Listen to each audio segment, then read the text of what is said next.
Oh, it's 11:01. Hey, good morning, everybody. Hold on, let me turn the music down a little bit. And let me go ahead and transition over. It's been a little while, so give me a second here. And bam, all right. Can you guys all see me? I see it on my stream here. It might be a little bit of a delay. Oops. I'm still trying to figure out the adjustment because I don't know if you guys just heard that, but my arm just bumped my camera. If I go a little bit lower, it might be a little bit better. How's that? Guys hear me okay?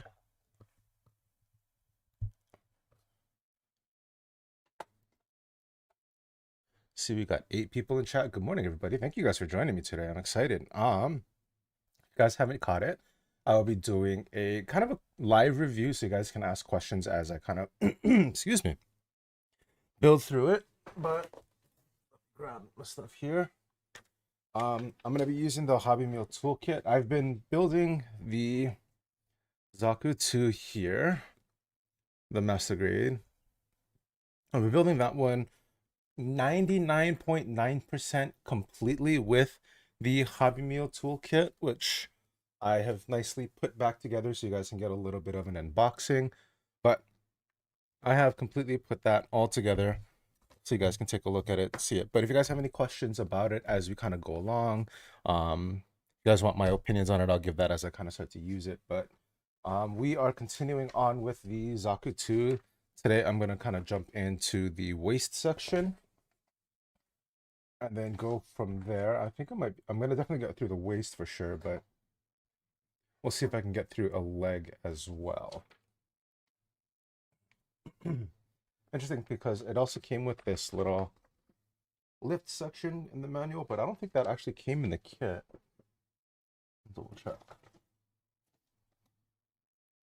I don't see it on any of the runners.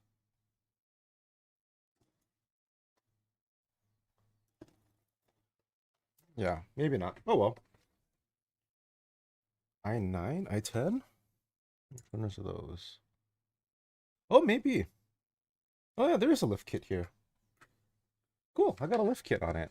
I won't be using that for this project, but it'll be fun to kind of go through that and just kind of have that on the side. I can use it for like other projects to build. But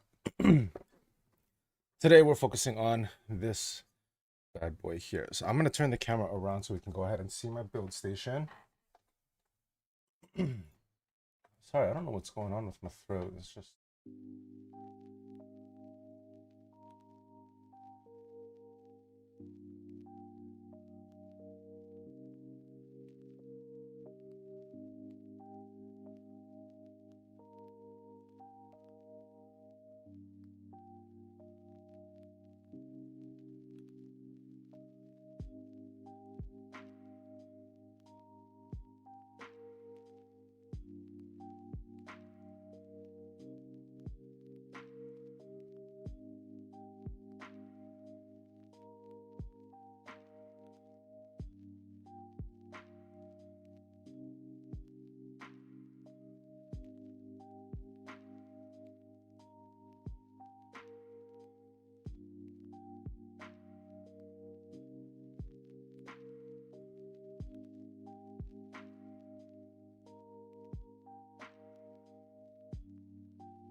Okay, mic check.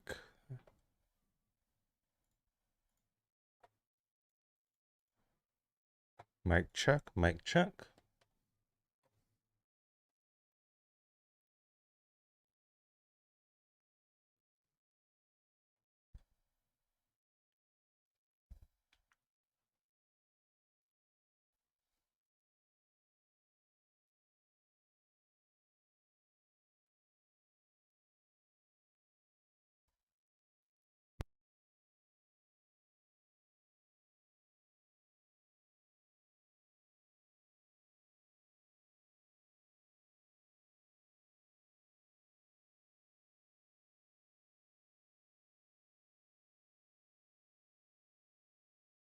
Okay, wait, is it working now?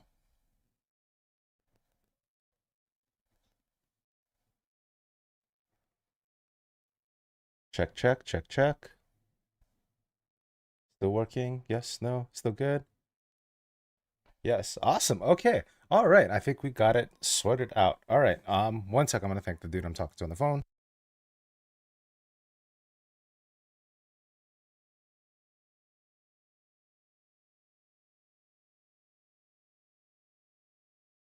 All right, sorry about that. Thank you guys for sticking through that. Of course, it's gonna, that's, you know what? That's the perfect thing for the stream right now because now I got all that out of the way. I'm not so stressed anymore. All right. Well, thank you guys for joining me today. Welcome back. I'm gonna start from the beginning. Good morning. I'm so glad that you guys are here. So thank you so much for joining me today. If you haven't pieced it together or if you're just joining me, I am working on the Master Grade Zaku 2 right here for a build. That's one of the kits we're focusing on today. And the other kit we're focusing on is the Hobby Mio Tool Kit. Today's video is going to be kind of like a live review of this toolkit. So if you guys have any questions as I'm using it, if you guys want my personal opinions on any sort of things relating to it, hey Liam, what is up, dude? If you guys have anything you want to ask while I'm kind of working with this, feel free to throw that up into chat. And then what eventually I'll do is I'll make like a completed video for everyone else who didn't catch the live stream. But I figured I'd give you guys a quick glance into seeing what this toolkit is like, you know, as I kind of work through it before I get to the actual video. So I'll give you guys like a little sneak preview of the review. Today we are going to start with the waist. So for me, when I like to build the model kits, I usually start with the chest and then the head, then I'll put the arms on, then I'll usually do waist and then legs and accessories. Most of the time, 90% of the time, that's what I do. There are some kits that, like the new Gundam, where I started with the fin funnels because that was just a lot going on. So, hey, Hawaiian Cobra, thank you so much. So, if you guys um, are into watching some gaming and you want to check out one of my friends who's also from Hawaii, check out Hawaiian Cobra. He's the guy that I literally just called to try to get my microphone fixed. And literally just by calling him, somehow, some way, the microphone decided that it wanted to behave. So I'm glad we got that all squared away. Is the audio and the music volume okay? Is the music not too loud? I know it might be a little bit soft because I think I turned it off initially because it was a little too much last time. But how is it right now? Oops. I'm going to move some of these buttons around here so I can make sure I could still see everything. If I close this, do you guys still hear me? Can you guys still hear me?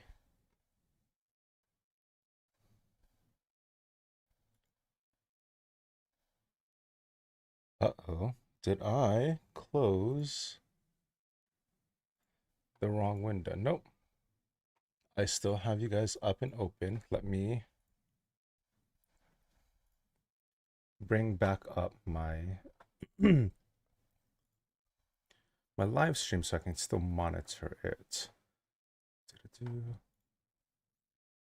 So as you guys can probably tell, I'm still learning how to live stream. It's been a fun process. I think it's something that, you know, it's always fun to learn something new, at least in my opinion. So as I start to get more comfortable with it, as I start to get more familiar with it, I'll be probably jumping on a lot more. But as for now, I'm just having fun with it, and I figured I'd give you guys the tool review. Okay, it is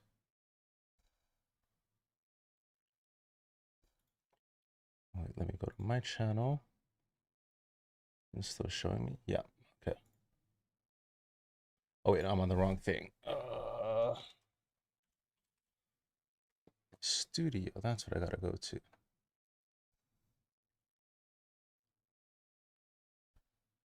Account YouTube. I will figure this out another time. I don't have my stream analytics up. All I have is chat, and I guess technically for now, I guess that's all I really care about because it doesn't matter how many people are watching as long as you guys are here and chatting with me. Everyone else that wants to just chill and hang out, that's awesome. That's fine with me. Come chill, come hang out. All right, let's get into this review. So I'm going to change the camera again. And I apologize because for some reason I've had something bothering my throat.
I change back to this, does that fix the audio issue? If I'm back here, can you guys still hear me?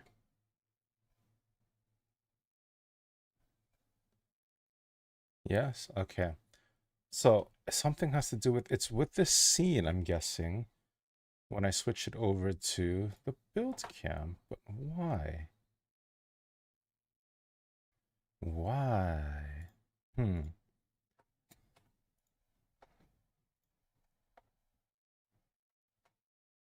No voice in the overhead view. That's so weird.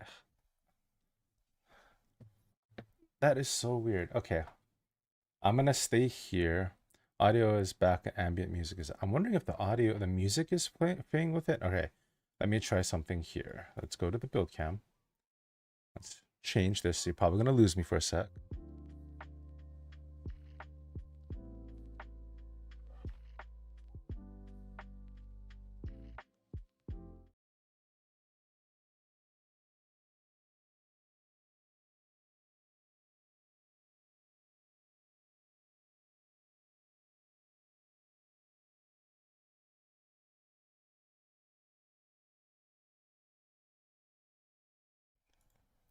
Okay, I cut the music on the when I was back at the overhead cam. Did that?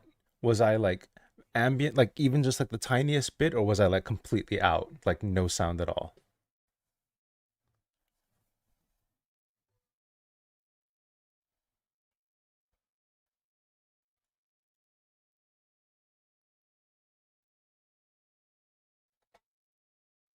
No voice. And no voice, only ambient music. Okay, here's what I'm going to do. I am going to see if I can do this. Copy that. Let's go back to, wait, self. Copy.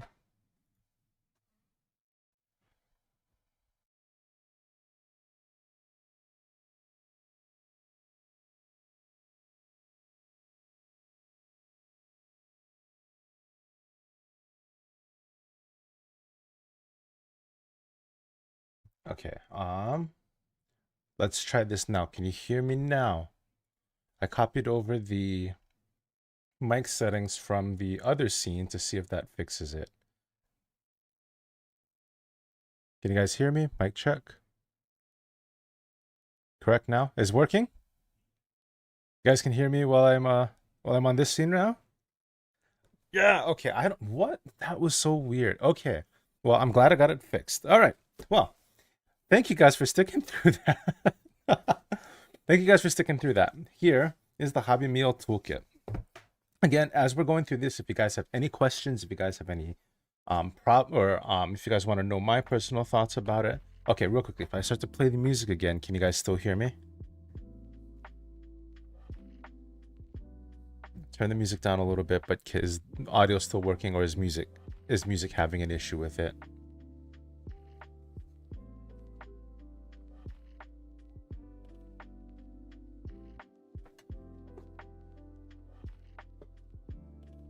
Still hear me? Okay, perfect.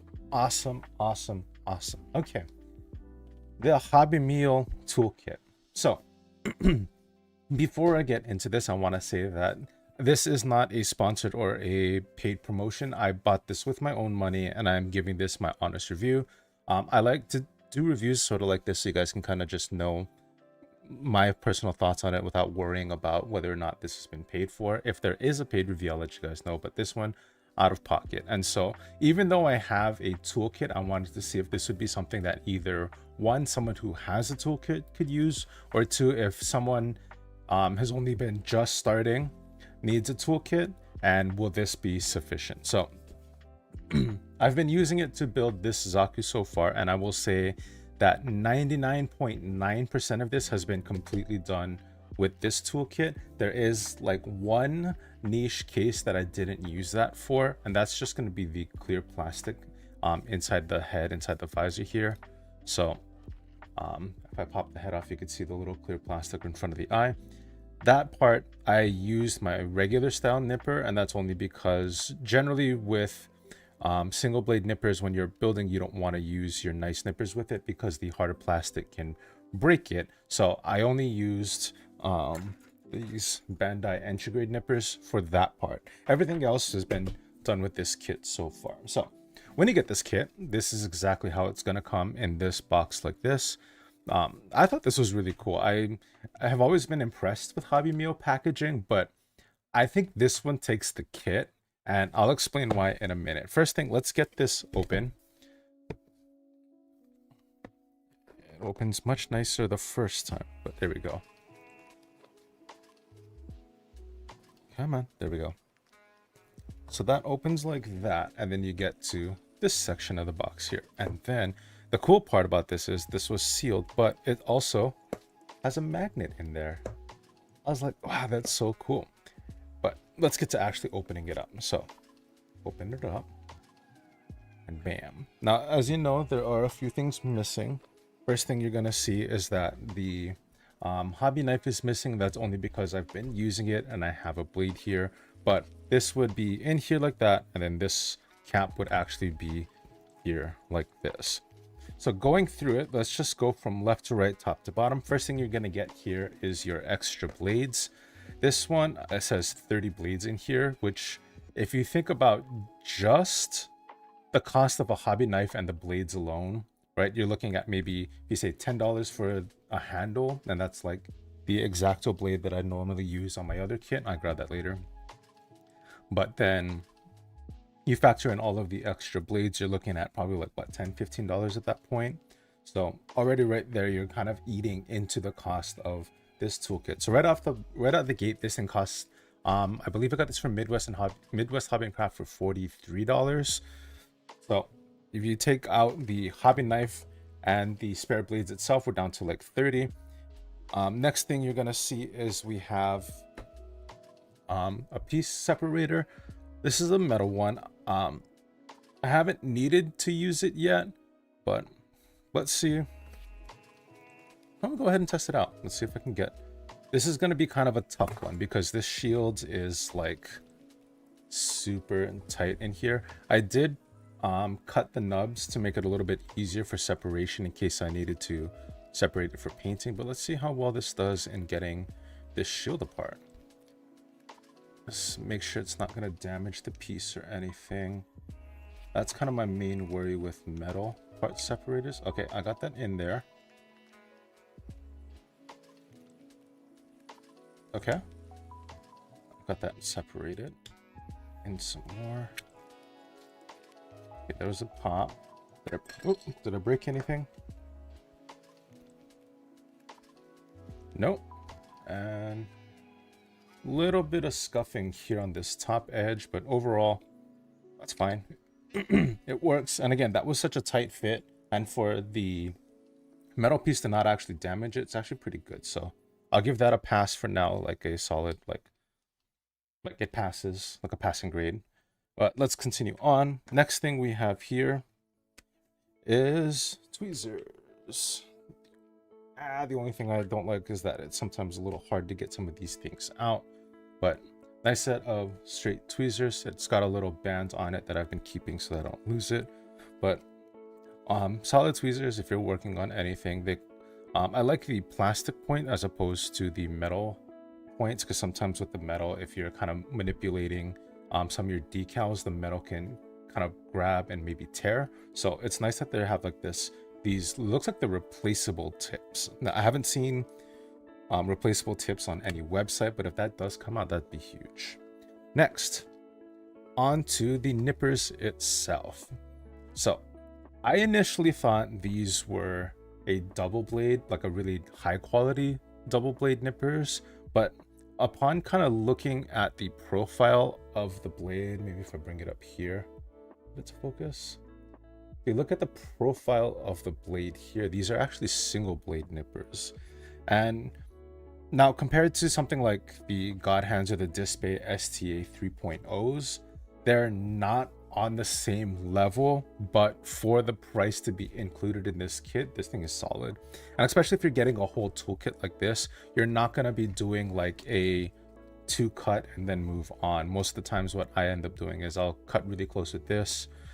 My usual style, I'll come in with a hobby knife, clean up the nubs a little bit, and then onto the sanding bit. So we have a little bit of sanding stuff here and a little bit of sanding stuff here. So on this side, what you have down here are, if I can get one out,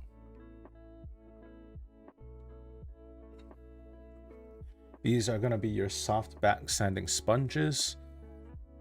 I've been using the 400 to 600 for my initial sand, and then jumping up to the 1000 to 1200 for my cleanup. I've skipped the 600 to 800 just because I feel like the progression here is a little kind of tight. Usually I would go 600, 1000, and then usually 1500.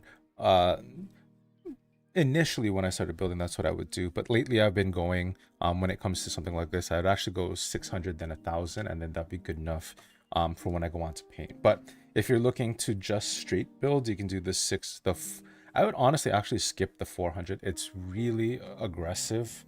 You can kind of see like on the shoulder there's a lot of kind of wear on it from the sanding. So honestly, I would just go the 600 to 800. I would save the 400 and the 600 if you're going to be doing like seam removal, if you're going to be like gluing parts together and you're going to have a lot of that part seeping out. That's where this 400 to 600 is going to shine.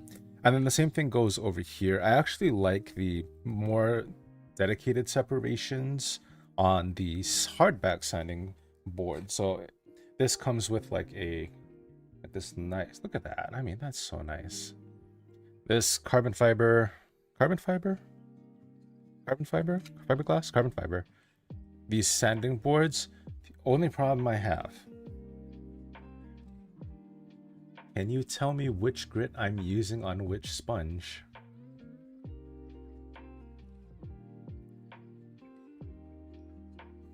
So most of the time I end up having to like touch and try to feel for it. Initially, when you get them out, I'll pull the 600 out. I'll pull one of these so you guys can see.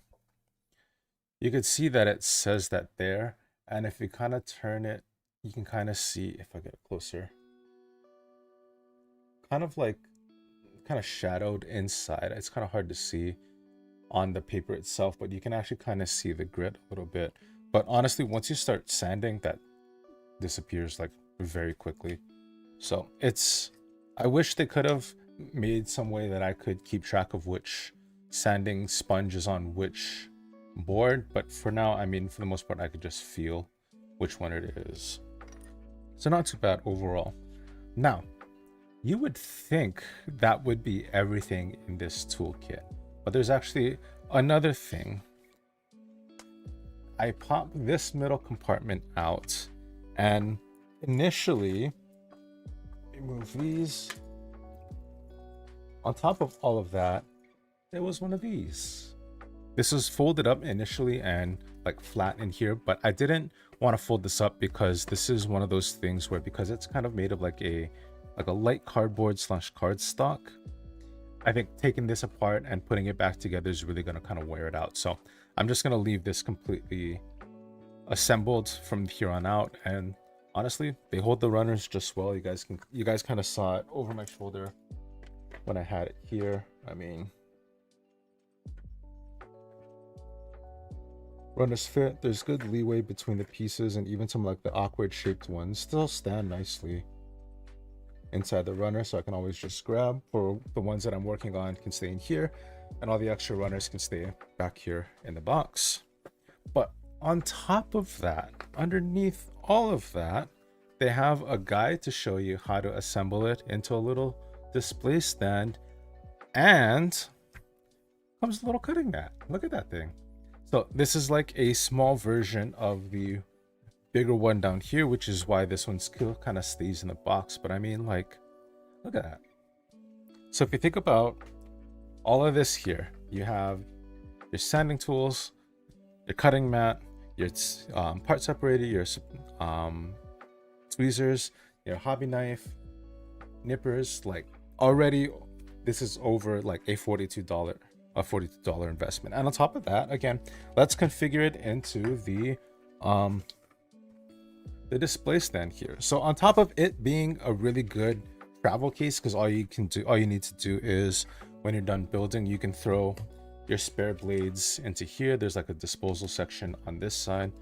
Throw your spare blades into there, throw your hobby knife, put it back into there, fold it up. It's a travel case.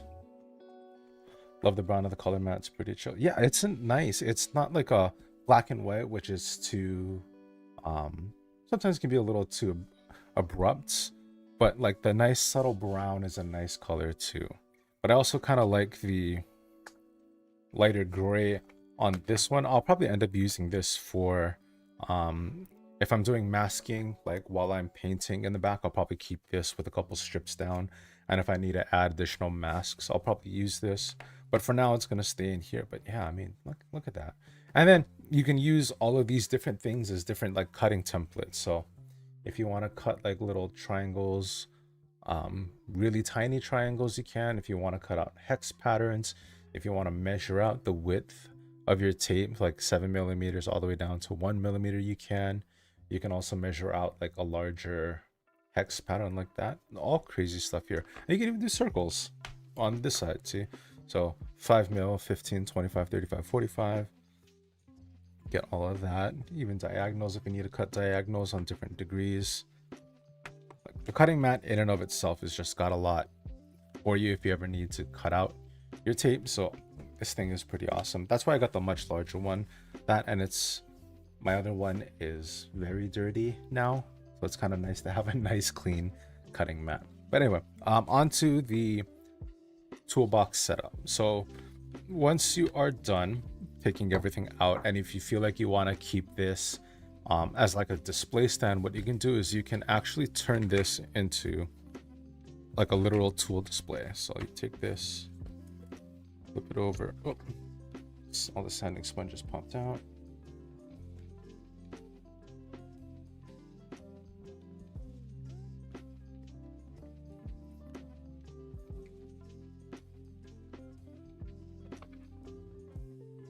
Goes in like that.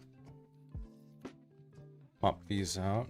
I leave the spare blades in there, so I don't need it, but flip that around like that.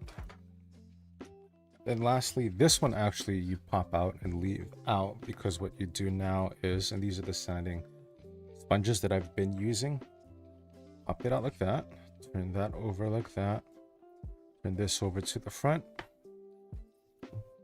and bam, you got yourself a little display. So all these little cutouts here are for your tools.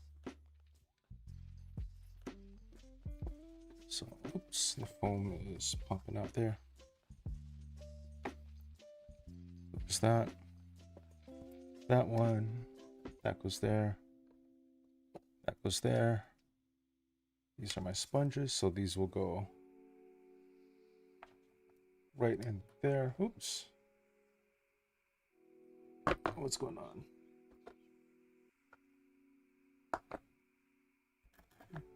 Normally what you would do is you would tape these in place, but because I kind of want to like break it down and move it around, I'm not fixing it, so then that way I can readjust it. But if you've completely set it up how it's supposed to be set up, it just stands there like that, and there's your display. But I think, as cool as this packaging is, I honestly think this would be like the perfect like to-go build container. I'll show you how. So instead of having your tools in the stand like that, I would actually have it turned like this, where your tools are down here in front. Right, probably have this in here like that. And all I would do is I would actually pop this out. Like if you want to take like a build to go with you, maybe if you're like driving for work or something like that, and you have some downtime where you can sit down and build, you have like a nice little box you can build in. So like, let's say, let's cut out a piece right now. Let's go into the waist, F9. This is my F runner, F runner. Here like that. Let's say I want to build on the go. Drop it down into the box, and then if you're doing multiple pieces at a time, F8, F9, put that down, F15, where's 15? 15 here. 15. Any other F runners? 7, 5, and 4. 7.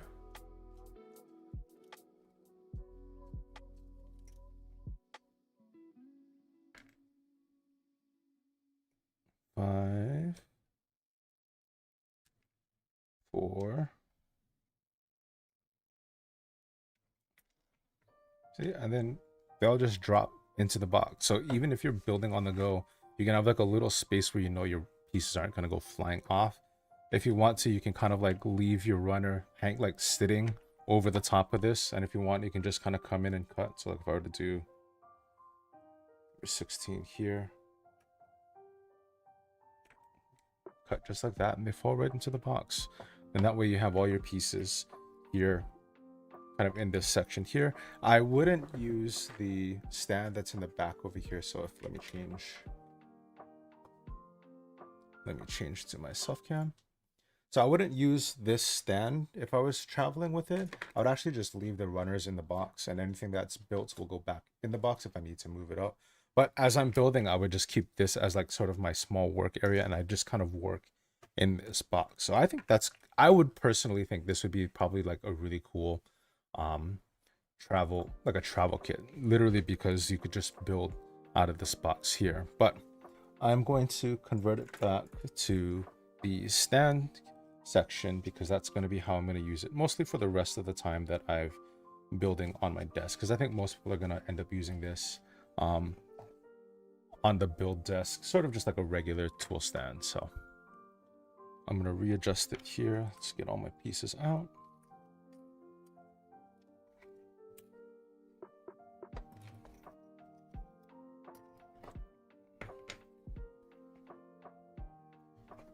Put this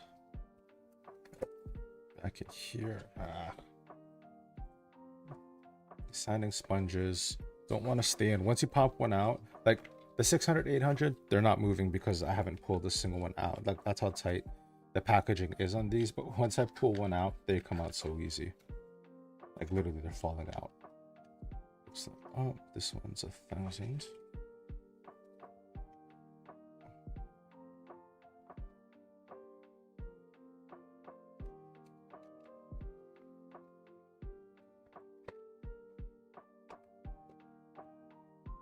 That. Then,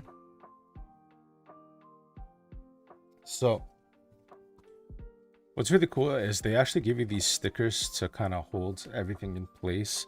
I haven't used it again because I'm still doing a review, and two, I think I would like to be able to kind of pack my tools up and put it away. So for now, all I've been doing was just been taping the sides. A little bit of tape.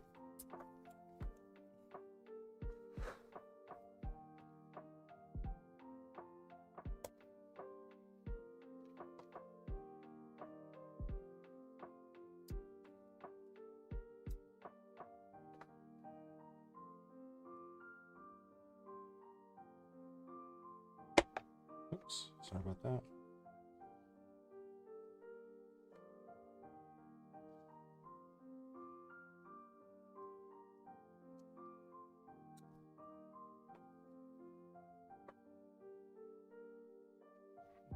There. And just like that, it's all set. Put everything back in. So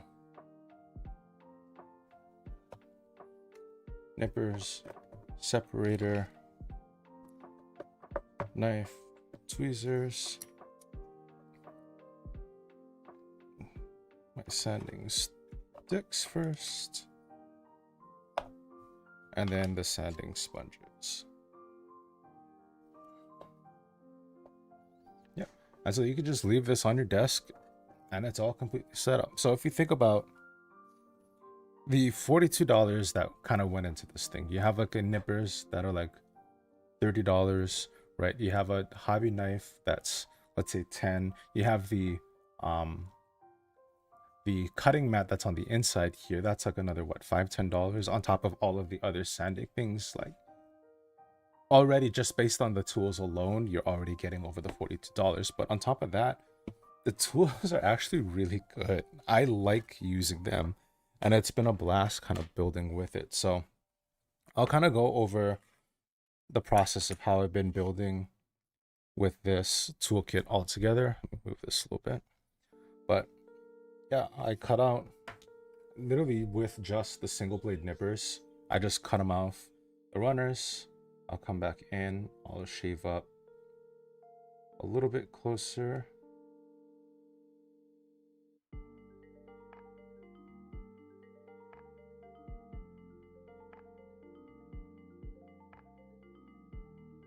Just like that. And when it's down to like a comfortable height, that's when I come in with the knife.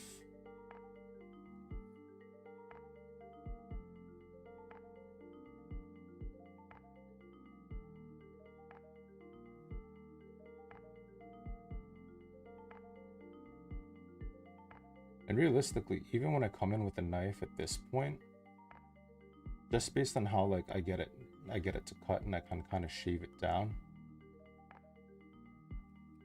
I really don't need to sand that. I mean, if I bring this up real close, like just to kind of show you like how flush that cut really is, I'll sand it so you guys can kind of see.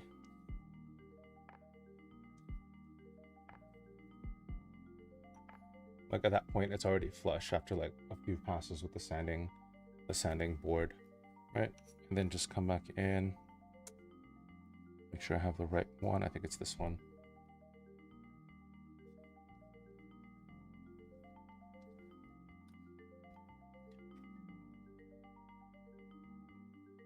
That side's done. Come back in for this piece here.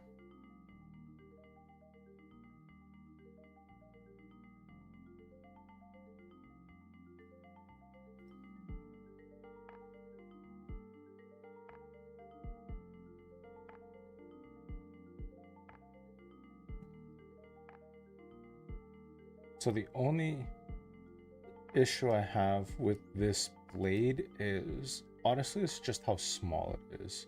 And I think that's more just because I'm so used to a larger blade with the regular X-Acto knives that my usual style of how I use this, it works most of the time, but there are some issues.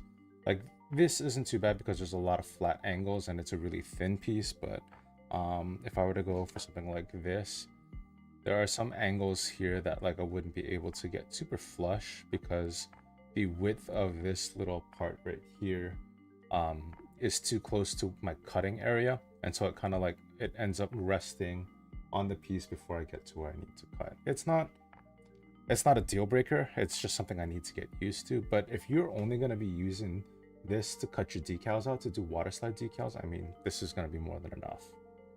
But because of me and how I like to build my kits, this is how I end up using the blade.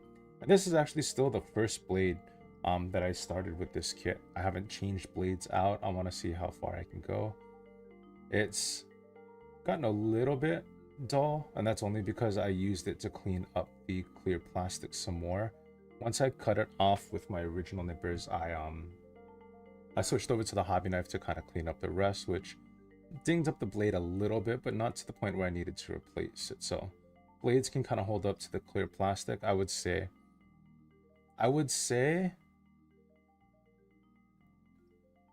you could probably get through 2 or 3 kits with the blade if you don't have any clear plastic. But if you have any clear plastic on your kit, I would say just use one blade and just swap it out after. You can use like a kind of like a not as sharp blade for your decals and things like that, because it's not going to need to be a super clean cut, because most of the time you're cutting around your decal and it doesn't need to be perfect. But if you're going to be kind of cutting like this, like how I'm doing so close to your hands, get a cleaner blade. It's just safer. So that piece is done. Like here, I cut this part. I don't even need to sand it. Yeah, I don't need to sand that. Jump over to this one. So normally I don't go one piece at a time like that. Normally what I'll do is I'll come in and I'll trim all the nubs up first.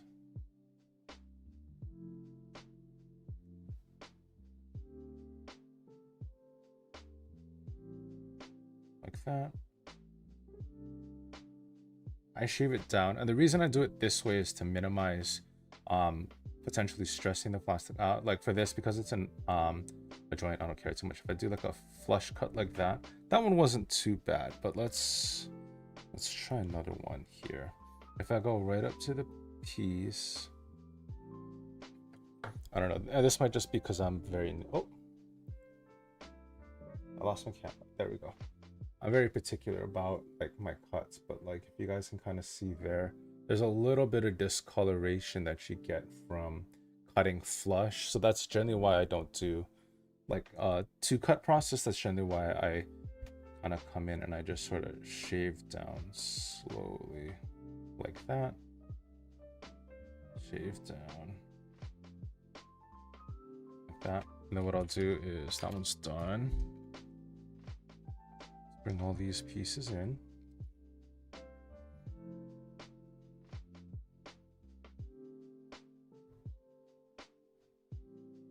So I'll do all of the nipping, nub trimming first.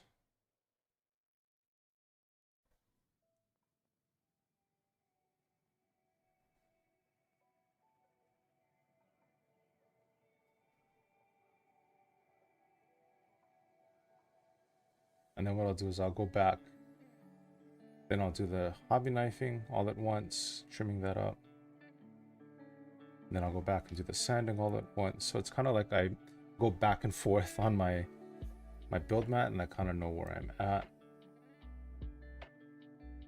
It's just to help me kind of stay organized. And I feel like this process is faster for me.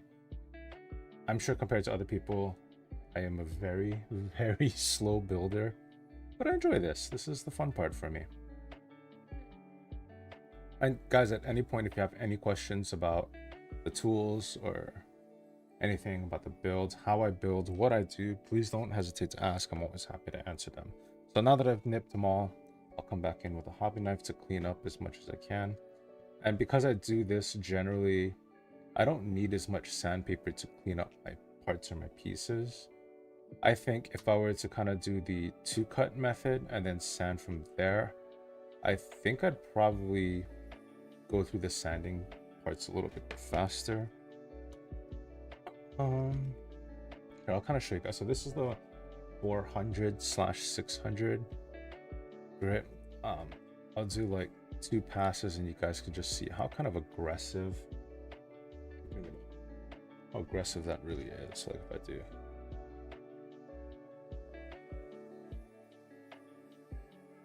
like that, is just really aggressive. And then to kind of come back in with this one,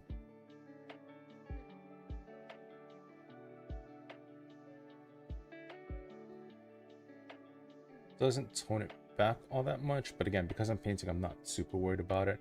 If you're snap building, I would say skip the 400/600 unless you're doing seam removal. Otherwise, just do the other two, the 6 to 8 and then the 1200. Then there's another nub cleanup. That one's done.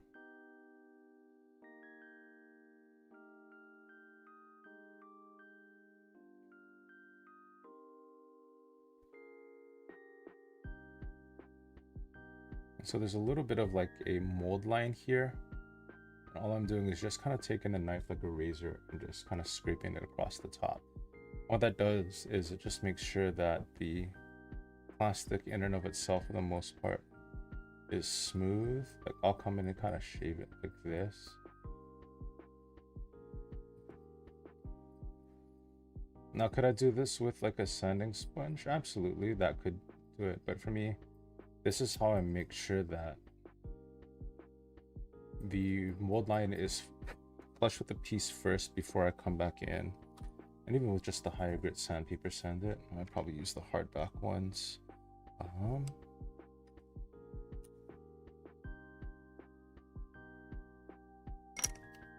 think, I don't know which one it is. I think it's this one. I think this is the higher grit sandpaper.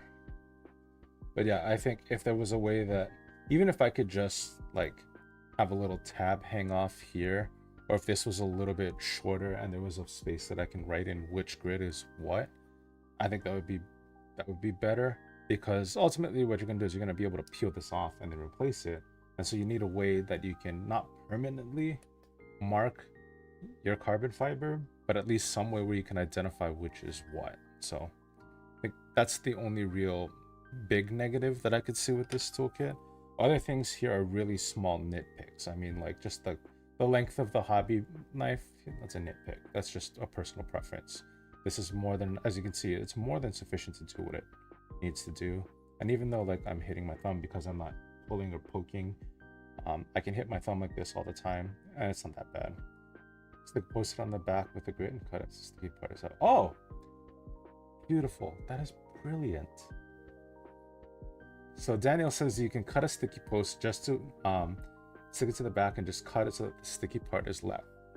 Do I have a sticky note here? Or to kind of also capitalize on that idea, I could take a little bit of this. Now, I don't remember which one is which for this, but for next time. Okay, I will be sure. Thank you, Daniel. I will put that in my video. What you can do in order to make sure you know which grit is which.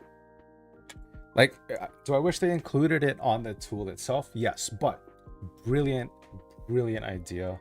I don't know why I didn't think of that. That was awesome. Thank you so much. So yeah, you can take tape, you can take a sticky note. I have a ton of tape, so I'll probably end up using tape. But yeah, if you have sticky notes lying around, use a sticky note.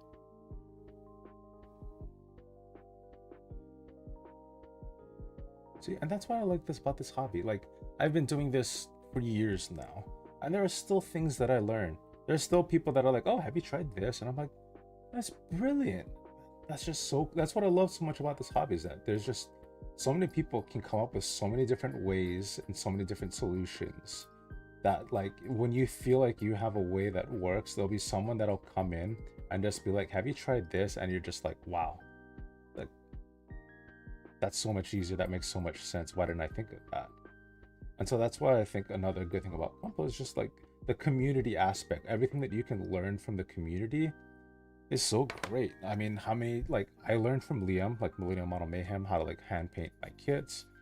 Like, I have my hand painted, I don't know if he's here right now. No, I moved him into my case, but I have my Choo Choo Demi Trainer that I hand painted. And now that I know how to do that, I feel real comfortable hand painting. Like, once I finish this, so like this Zaku is gonna be part of a diorama. And what I'm also gonna do is, so I'll explain that for a sec.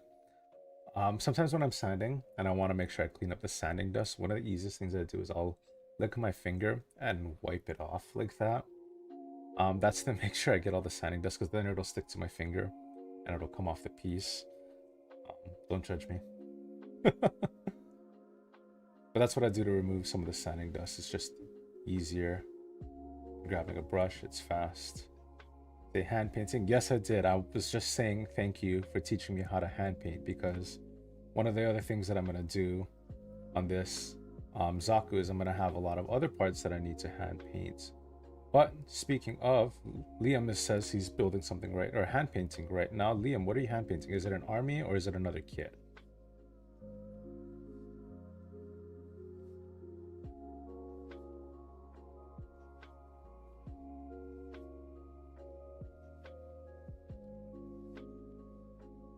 It's done. Let's see. This was the one that I cut flush. Hand painting is his summon word.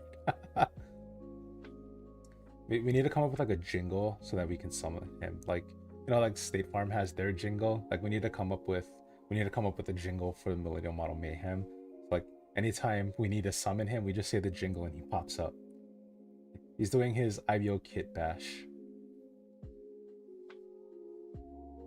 Speaking of IBO kit bash, I have a project that's a little bit on hold because I'm kind of stuck how I want to go about it. Do you guys want to see what the project is? Just burn. I guess that's been a mainstay on his channel for pretty much from the very beginning. I know, or no, that was like your first live stream, right? Where people were like counting your burps. Was it your first live stream or was it like really early on in your videos? I can't remember, Liam.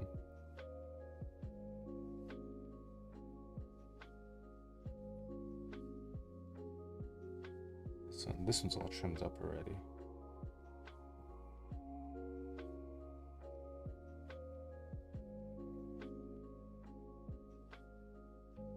I got to join the live. Currently working on my first SD kit Wing Zero.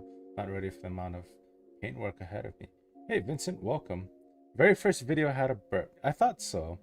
I knew the burp came really early on. I couldn't remember if it was like the very first video, but I knew it was really early on. Vincent, thanks for joining me. Was not ready for the amount of paint work ahead of me.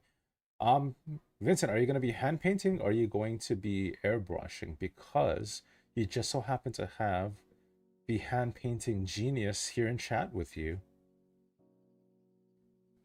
But I'm very glad you got to catch the live. I'm very happy to have you. And if you have any questions, feel free to ask. I'm kind of doing a live build slash review of the, I'll just pull this part here, the Hobby Mio Tool Kit box. This is literally just the insert to hold it in place, but I'll bring it up to see. So, hey, joining from Italy. Hey, dude, good to see you again. I'm so sorry. I know your name is Natal on YouTube, but I can't remember. You told me your name separately, but I will leave it as Natal for now because I don't want to dox you in any way. But just say thanks for joining. I'm glad. Let's see, 12 p.m. Is it midnight in Italy right now? Chris, welcome. That's right. I remember now.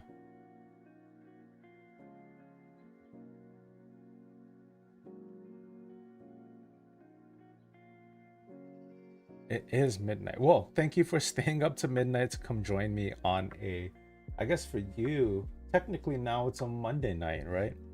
Bit of both. Plan on hand painting the finer details, but want to work on metallic slash pearl. Ooh, what kind of pearl? Are you thinking of doing pearl for the wings? Or are you thinking of like pearling the whole kit slash metallic the whole kit? And are you thinking metallic or are you thinking candy?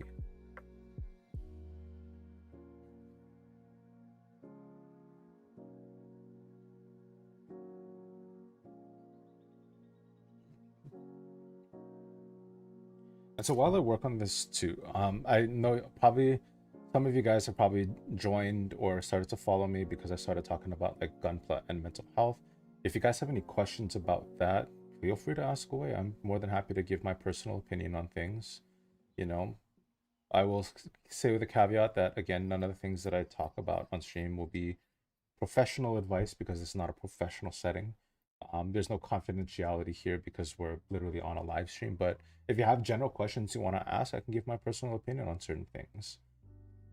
Pleasure to see me building. It's great to have you. I'm always so happy. So for those of you guys who don't know, Chris has been a huge supporter of this channel from really early on. And I mean, like, he has been commenting on every single video.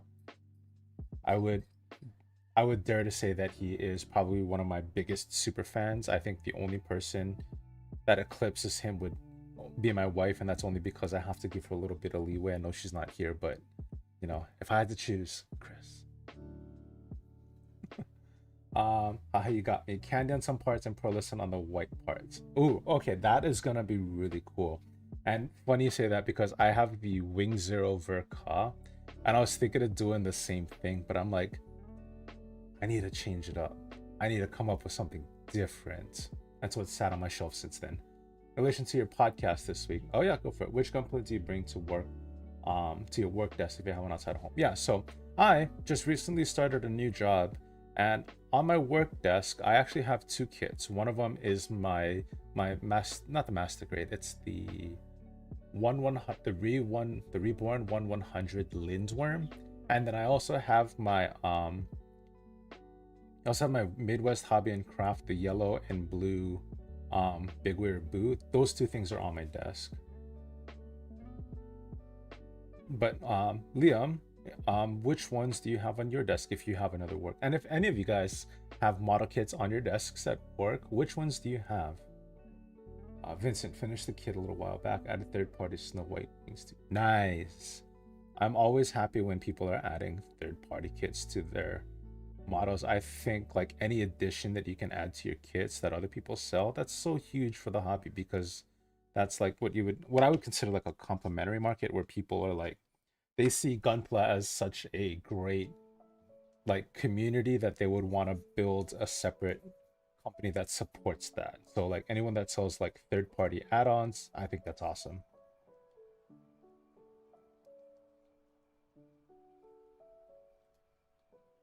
So this one, because this is such a flat part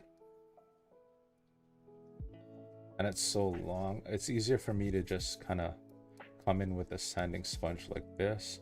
As you can kind of see, there's still just like a little bit of like level change between both sides of the mold. It just kind of happens. So sand it till it's nice and even.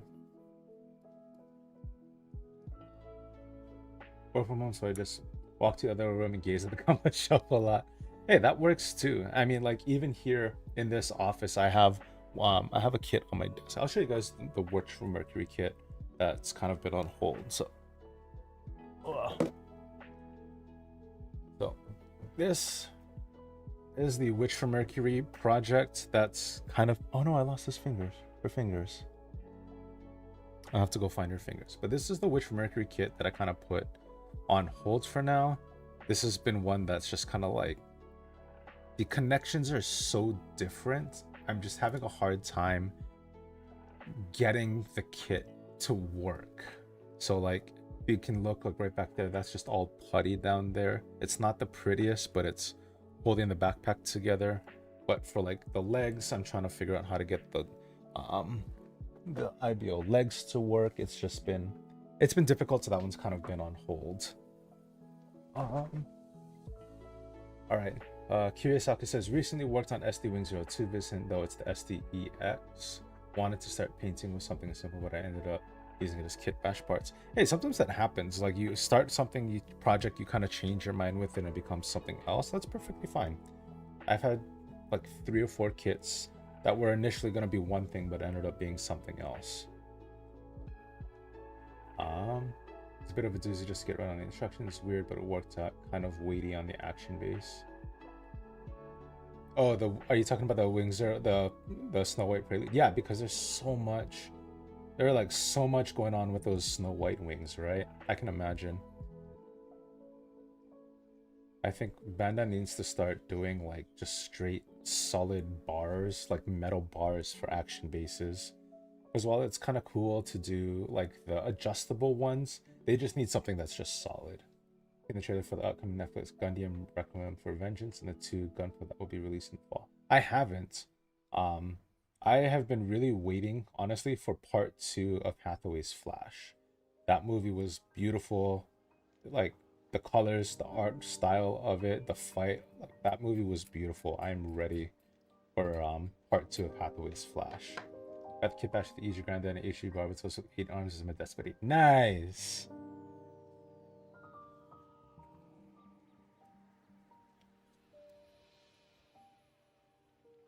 And curious, Saki, if you have Instagram, send it to me. I want to pull it up so I can see it, because that sounds really awesome. That EG Granddaddy with the HD Barbatos and 8 arms.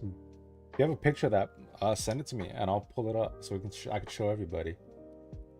Love Hathaway. Yeah, I can find it. Hey DJ, good. Thanks for joining me, dude. I'm glad you could catch a stream too. You have missed the insane amount of technical difficulties that I had at first. So I'm glad you're here now when all of that's been worked out.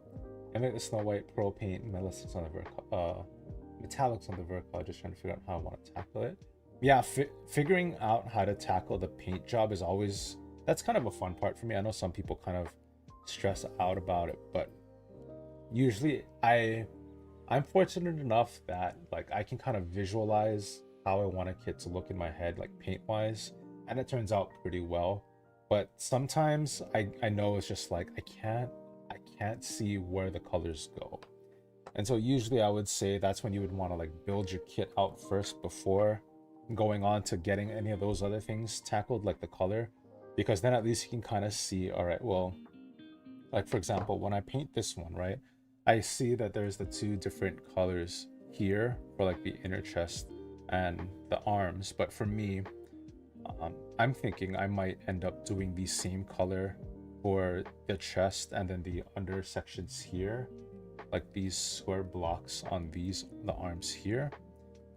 And I'll probably end up leaving like the biceps and the forearms in the lighter color, and then even do the shields to match the spikes to match the rest of this chest. So I can visualize that in my head. I know some people need to like pre like pre-plan it ahead of time, but for me, I'm fortunate enough that like, oh, I think that'll work, and generally, thankfully, it has been. Um, Thank you. That just made my day. I'm glad I can make your day, dude. I'm glad, you can just come and hang out. So, if you didn't catch it on Instagram or on YouTube, this is partly a build, just come chill, come hang out, build with me if you want, come chat, whatever you want to do. Partly a Hobby Mio Tool Kit review. So, I'm reviewing the Hobby Mio Novice set kind of live. So, if people have questions about it, they can kind of ask away as I'm kind of building. Right now I'm just kind of sticking to the hobby knife. This is like my number one favorite tool. Whenever it comes to building, this is like my number one tool. I use it for building for the longest time. I actually use my hobby knife for part separation. Against many advice not to, and many people telling me that you're gonna damage your kit. And even though I have definitely broken or cut a few pieces while doing that, I still continue to use my hobby knife as a part separator. But maybe now that I have a dedicated one that the Hobby Mio Tool Kit came with, maybe now I'll stop using my hobby knife to take my kits apart. Verka kit threw me off because I didn't realize it had two different blue tones around the torso and head. Yeah, that's what I like about the new model kits that Bandai's been coming out with, is that even within the same color tones, like the blues, there's been some nice color separation. And so just to see them kind of adding that in is really kind of cool. I have a question for everybody. Where are all the master grades? Like Bandai's come out with like hundreds and hundreds of high grades in like the past, what, 2 years? Like since The Witch from Mercury's come out? Where are all the master grades? Because you think about last year, the only new one that we got was the Zeta Verka. And this year, the only two that are planned so far is the narrative packs, the narrative Gundam, I think. The narrative packs. I think it's the narrative is what it's called. I can't remember exactly. But then you have the Sinanju Stein Verka. Is it Sinanju Stein or is it the Sinanju OVA Verka? Anyway, there's only 2 master grades coming out this year, and last year there was only 1.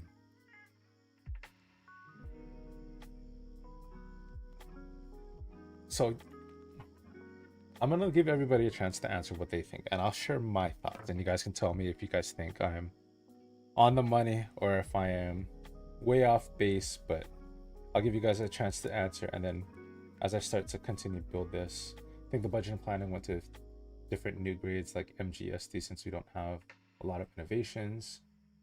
DJ asked, do you normally stream on Sunday? I think that they're pulling off of them because they want to focus more on the RG and the HG. Some good answers, some good thoughts.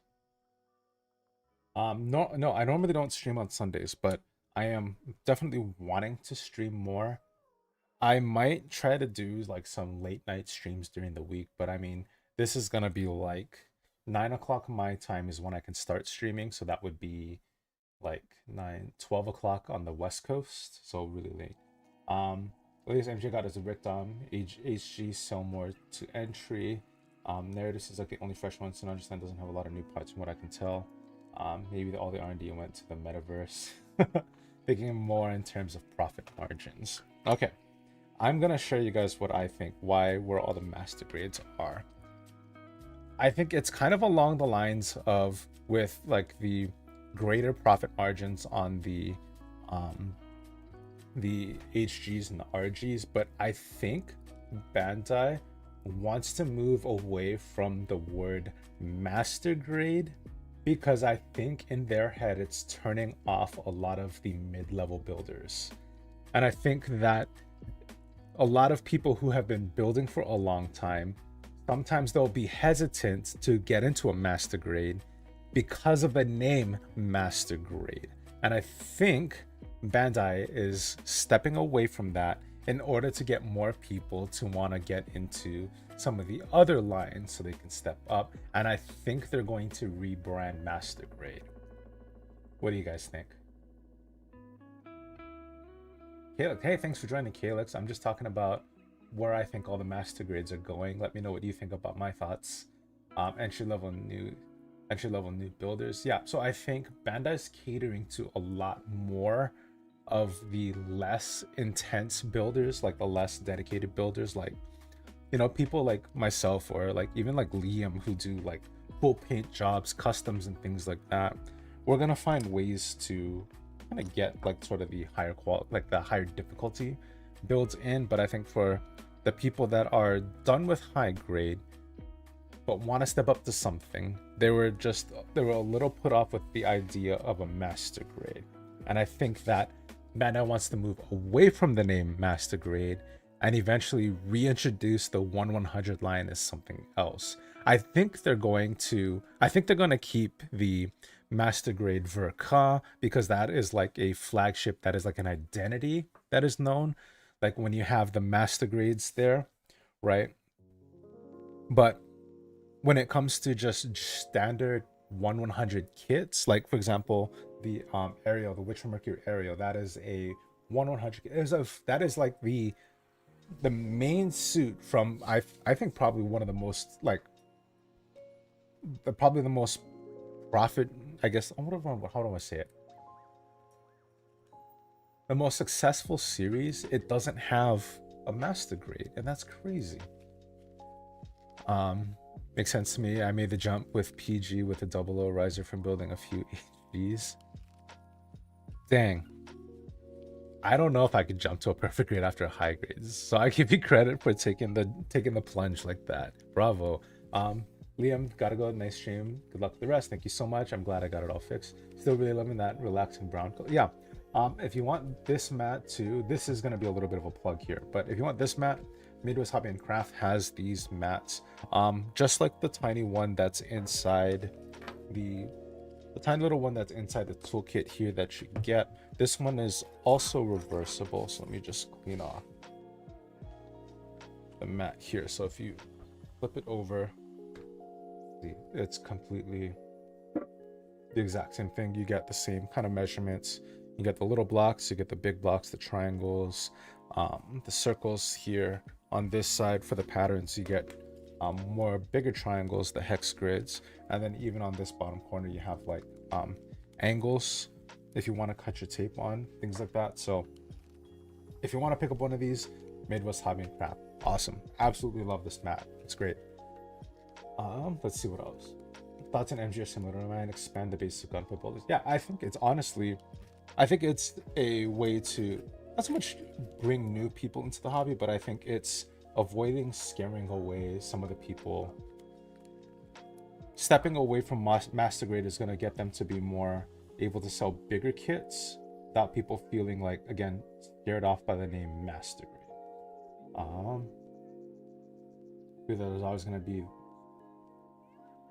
Agree that the MGs are always going to be there and has more or less good quality for a while now. Focus on lesser intensity builds is understandable now. Look at the build quality of EG and it's more, yeah. I mean, like if you look at the engineering of the Witch from Mercury kits, like just the high grades, like they're phenomenal kits, but they're not translating that into the master grades. And why is that? I think they're stepping away from the master grade name. I think the 1/100 will be, ironic to kind of say this, it will be reborn, but I don't know if they'll keep the reborn name or if they're gonna remake the name for that. Hope Bandai will expand the PG Unleashed series, hopefully Char Zaku. I definitely think the PG Unleashed was definitely a cool step. Personally for me, I am hoping for more than just PGUs. It's perfect grade unicorns or perfect grandpas. So I would definitely want to see more perfect grades outside of the grandpa / unicorn varieties. Char Zaku would be cool. We do have a perfect grade Char Zaku, but I think a perfect grade unleashed Zaku. That would actually be really cool. Took a year to finish. That PG over COVID was kicking and screaming near the end to finish. Yeah. David Duran, what's up? Hey, what's up, dude? Thanks for joining me today. Though I still love an MGG self, they should make 1/100 for those that don't have one. Yeah, exactly. And you know, like if you think about the seed kits, they all have 1/100 versions.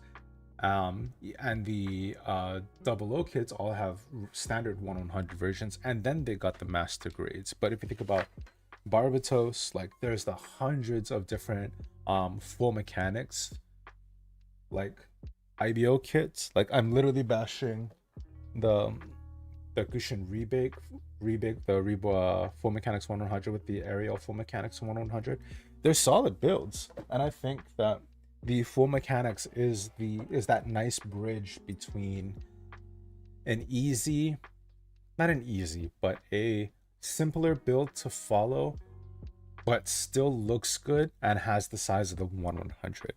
So I'm guessing full mechanics is going to be the future. Am I okay with it? Yeah, I'm okay with full mechanics being the future. I'm not going to be sad that I don't get to build full kits like this. And with the amount of other people releasing kits now, I'd totally be down to build a bunch of other stuff.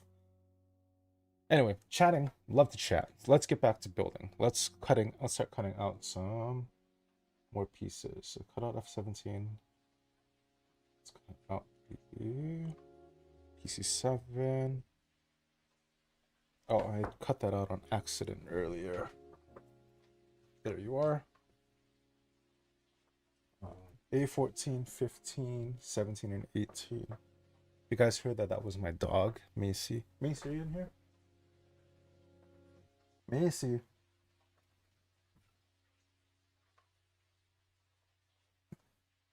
So one of my dogs is hiding out underneath my desk behind my compressor.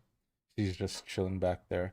He has a breathing, because she has a short nose, she has a breathing condition where she sometimes she snores, but it's really loud for a dog of her size. If she comes out, I'll show her to you, and maybe you'll be able to catch her snoring again. What's your opinion on the Hobby Mio Tool Kit so far? Honestly, I love this kit. Like if I didn't have my other toolkit and this was the only thing I'd have, I wouldn't miss it. Do I think I'll continue using this compared to my other toolkit? I think if I were to make a combination, I would probably throw this in the rotation with my other two nippers, the God Hand. Let me go grab my other toolkit real quickly.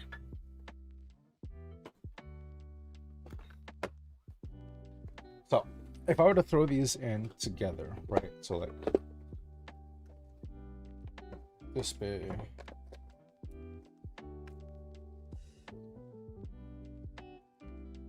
Of all the things that are in here. Oh, there she is. Macy, wanna come say hi? Come say hi. I gotta let her out. I'll be right back. 1 second.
Oh, I was muted.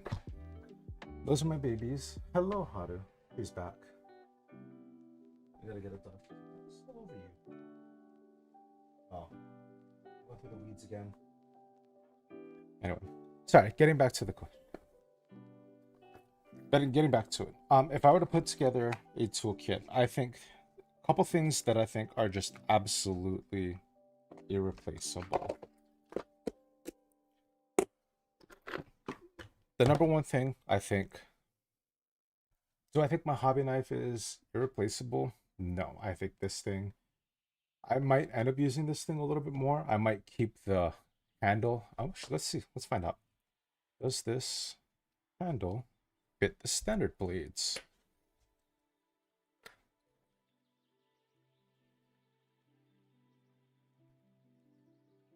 Does it fit? No. Okay, well, good to know. This doesn't take standard blades, but do I think... Do I think I'll never use the Hobby Mio knife again? No. Honestly, I think I'll probably stick with the Hobby Mio knife for a long time. Do I think I'm gonna throw away the Hobby Mio and stick with my God hands? No. Like I said, I'll probably end up rotating those in. I have this is the gun primer balancer, the racer here. I don't use it as much. I'm not a fan of it, and I don't know if it's just because how I like to build. I don't generally like this. I like using my hobby knife, but the one thing that I will say cannot be replaced, a balancer. So even with this Hobby Mio Tool Kit, even with all the sponges things here, I think the only thing that I would add to this Hobby Mio Tool Kit would probably be a balancer. But if you want a complete like do-over brand new toolkit, the Hobby Mio one, absolutely phenomenal. Love it. I'm gonna keep using it. I'm gonna build this Zaku with it, and I'm gonna just keep going. Let's see. Going back a couple more questions. What's your breed? Macy is a Chihuahua Terrier Min Pin. Haru is full Shiba. Bandai, will you please release a new Death Scythe Hell kit?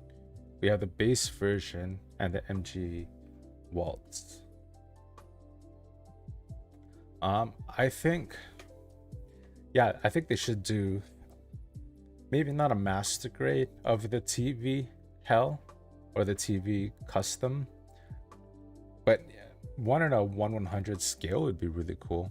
I think all of the, well, I guess technically that's the biggest difference between the two, right? And this Waltz one, yeah, because I think if you look at all the other ones, they're pretty good. Because we have the very old, like when I got back in, the HG 1/100s, that would be pretty cool. Wiki Puppy, thank you. Doggo, thank you. Both are super cute. Thank you so much. I believe Bandai has some rights issue with the TV designs of the wing for a while. Though they have done PG, HGs of Death Scythe Hell. Now maybe MGs will fall. I think so too. They even have like the real grade TV wing. I think if they do real grades of all the other ones, people would be happy. I mean, they have the Epion, you know, so there's that. I think that would be pretty cool. Box layout is clean too. Keep all the tools in the box all the time. Yeah, I mean, like this stand, like just for me, just it's been nice because like I've been leaving my desk. Sometimes I play games here, so I have to like move everything around. But the times where I'm like, I'm not gonna play, I'm just gonna come back and build, where I could just leave this, leave the toolkit, like the tools on the desk, just like that. It's perfect. Ace, are you back? Yeah, you're back. Welcome back. All right, let's continue building. A14, 15, 17, 18. I believe that's this one here. Yeah. So now we can get onto some colored piece. Some colored sections here. A15. 17 and 18.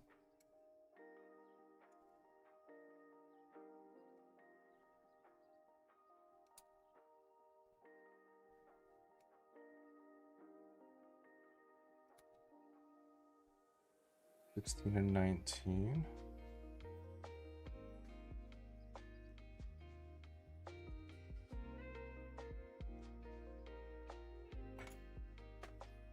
And then 20, 13. Pretty sure I need 11, 12, and 13. Yep. 11, 12, 13. Continue. Yeah, okay.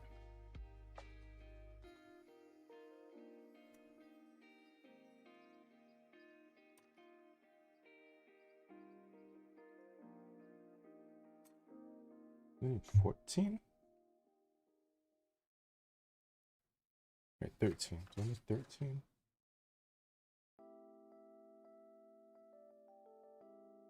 Don't need a 13 yet. Doesn't look like. Oh no, I do. 13. I say I've really been enjoying the recent topics in your vids. Hey, thank you for joining, Magnet. I appreciate it.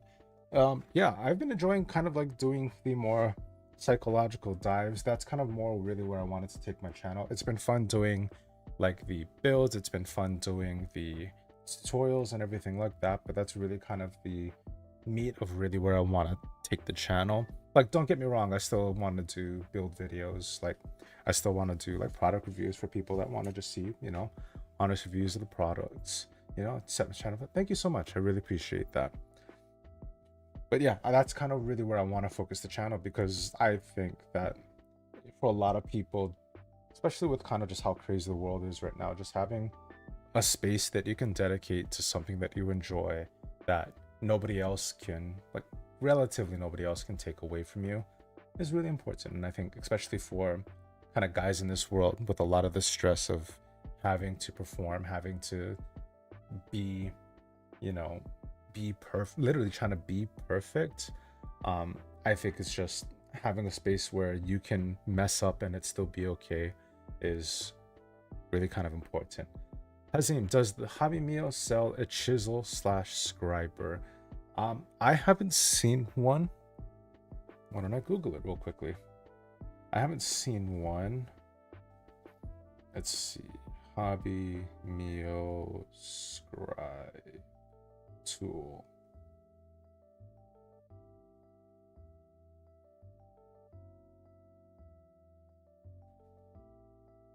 It looks like they do have some, but they're not like the ones that you would see from like Display or like Madworks or anything. They look a little bit different. If they do get some, I'll probably add that to the review. I'll probably bring on Luke so he can help me out. If you guys don't know who Gunpla Luke is, I had him on my channel before. He's the one that taught me how to scribe. I've been letting him down. I haven't been scribing as much as I should have, but I will get back into it more. I'm definitely going to try to scribe some additional lines on this. That's kind of why I picked this kit, because I mean, there's just so much. Look at all that blank space.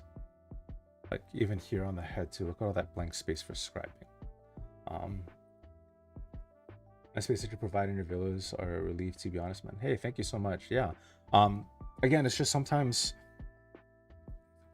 a lot of times what's been really fun is just like kind of confirming for people, like, yeah, this hobby is actually good. Like, enjoy it, have fun with it. And I think a lot of people have been just like, wow, it's so cool to see just kind of like the eye-opening side of just like, oh yeah, there's more to it than just building makes me feel good. There's some science behind it. There's some actual psychology behind it, you know. And while a lot of the studies that I research, a lot of studies that I look up aren't going to be like exactly saying Gunpla does the work, but the tie-ink is very relevant, you know. For example, meditation, when it comes to relieving your stress or your anxiety, there's research that shows meditation does that. But does Gunpla do that directly? No, but by having that meditative practice of focusing on just what's in front of you, that is really where you get the meditation out of it, where it's not so much like you're doing the traditional like eyes closed deep breathing, you know. That is a form of meditation. Gunpla is a form of meditation. Yeah, to add on to it and give great talking points for people outside looking and thinking of less for enjoying the specific style of model kits. Yeah, and you know, I would also want to say, to bridge that gap too, is that this isn't just for Gunpla, you know. That's why I'm not just the Gunpla therapist. That's kind of why I went with Plamo therapist in the beginning, was because that the things that I believe isn't just for Gunpla. I frame it mostly in terms of Gunpla because that's where majority of my audience comes from. But if you build tanks, if you build cars, even if you build just dioramas and things like that, just the act of sitting down and doing is the thing that's beneficial, and any sort of creative craft can benefit from it. Yeah, so thank you guys. I'm really glad you guys appreciate the content. I know On YouTube, on paper, it doesn't look like it is as successful as my other videos, but the fact that you guys are watching and enjoying it and liking the content and telling me so, I'm happy with that. I don't care if it doesn't get as many views. If you guys find it beneficial and you guys enjoy it, I'll keep making those videos. All right, sorry, getting off there. I'm just so happy you guys are here. I'm so happy you guys are joining with me. I'm so glad. I'm honestly so glad. I wish I didn't accidentally close my stream so I could see how many people are here right now. But honestly, I'm so glad to have everyone that's here. Even if you're not chatting and you're just kind of here to chill and hang out, hey, thanks for coming and hanging out. And if you're shy and you want to ask a question or anything like that, you know, don't be afraid to do so. As you can see, a lot of cool people here just chilling and chatting. If you have any questions about gunplay and mental health too, feel free to throw those in the chat. I'll answer those as best as I can on a personal level. They won't be, you can't take anything that I say in this stream won't be considered as like professional advice, but I can give you my personal opinion on a lot of these things. All right. As it gives talk about other kits besides gunplay and cars are a bit other kits besides gunplay and cars are a bit expensive too, though I'd like to try the Mega Man and Metal Slug one someday. Yeah, the Mega Man kits, I really want to do another Mega Man kit. They are expensive. I think the only reason I haven't picked another one up yet is because I want to get better at scrapping before I jump in. As a classic model builder, including gunplay, your talking points are perfect and for any hobbies, but also in other aspects in life. Thank you. Yeah, again, I want to try to make this as general and applicable to as many people as I can. Now, is gunplay and model kitting building for everybody? No. But if it's something that you enjoy, why not maximize? Why not get everything you can out of this hobby instead of just, I mean, yes, you get a cool model kit out of it, but you can get so much more. You can get mental health benefits out of it. You can relieve some stress. You can make friends. I mean, how many of you guys have made like IRL friends through this hobby? I know I have, you know? And so like going and meeting people, connecting with people, that's another great thing that this hobby offers. Help with my professional work in the sense of better understanding how different parts interact together, take those principles and apply them to my work. Yeah, and that's another thing I talk about in this hobby, is that when you sit down and you have something that you can do, right? Like build a model kit, and when you can stand back and look at it and you could say, man, I did that, I built that. The most powerful thing you can get out of that is, if I can do this, what else can I do?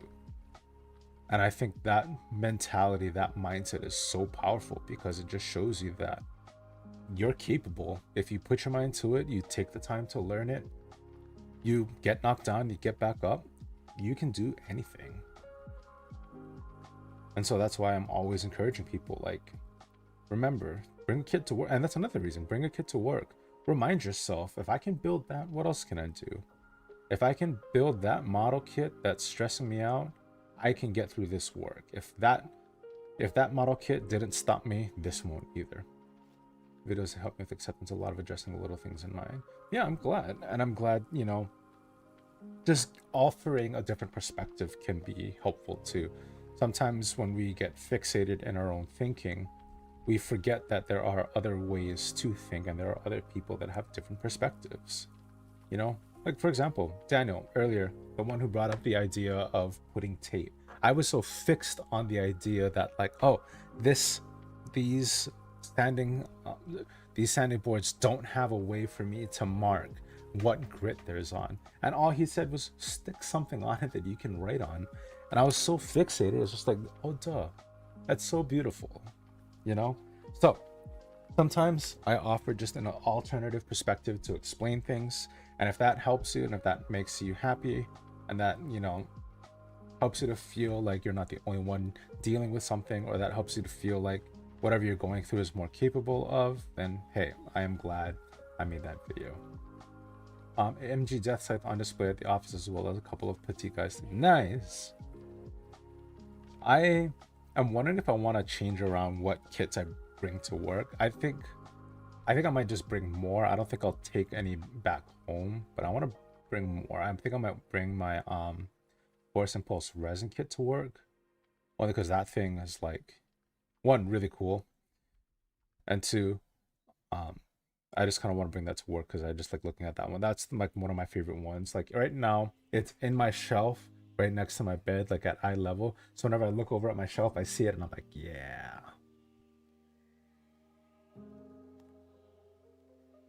Anyway, let's continue on. So as you guys can see, I am a very slow builder.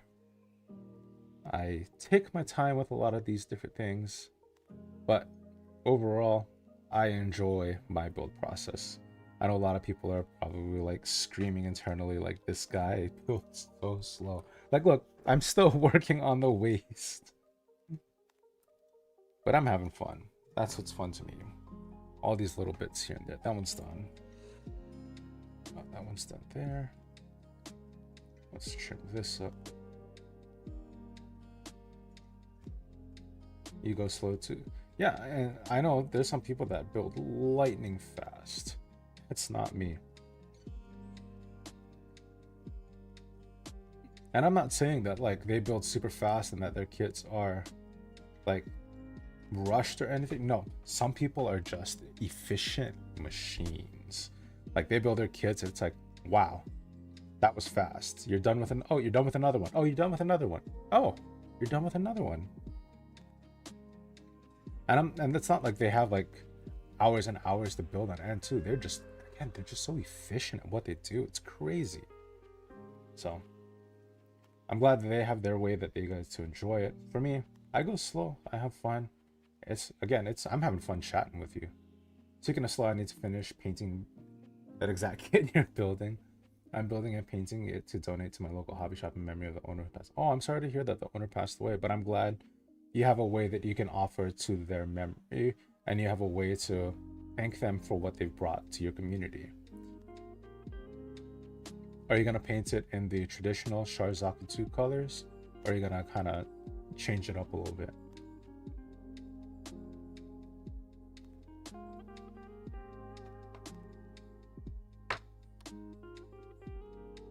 Cobra, a very small token of the appreciation and joy for your content has brought me.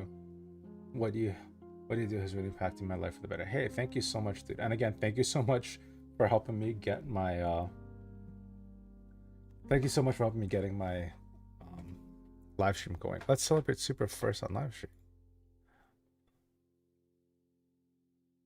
Oh, thank you so much, dude. I'm bragging a bit most of my I know I'm bragging a bit. Most of my gunpowder are now part of permanent collection of the Science Fiction Fantasy Museum in my city. Yeah.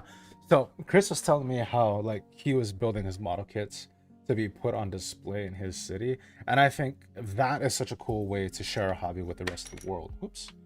That is so cool that you can put your kits on display for other people to come and enjoy and learn. Because if you think about it, that's probably one of the greatest ways that you can get more people into the hobby is you get it post it up for other people that have no idea about it to come and check it out. So if I'm ever in Italy again, I don't know when I'll have a chance to go again, but if I do, I'm gonna go see if I can go find that place because that sounds awesome. Because I think if I remember correctly, you were doing like a bunch of different like through the years, right? Vincent, I'm painting it in their store logo colors. The owner loved Gunpla, but was intimidated by it. Never got a chance to teach him, but I want to give him something he would be proud of to happen. So absolutely, Vincent. Yeah, that's another thing that I like to do with this channel is that like if this is something that you want to do, I would love to break down any barriers to help people get into this hobby. So that's why I do a lot of the like how-to videos. That's why I do a lot of the product or the tool reviews, because they can help people know that like, oh yeah, this can help me in this way, or like, yeah, that tool is going to help me because it's actually worth it. I'm not spending my money on something useless. So I'm always happy to help people learn too. And so when I hear other people are helping other people to learn or building because other people enjoy it, I'm always happy to hear that. So Vincent, I know it's not for me, but you know, thank you for what you do.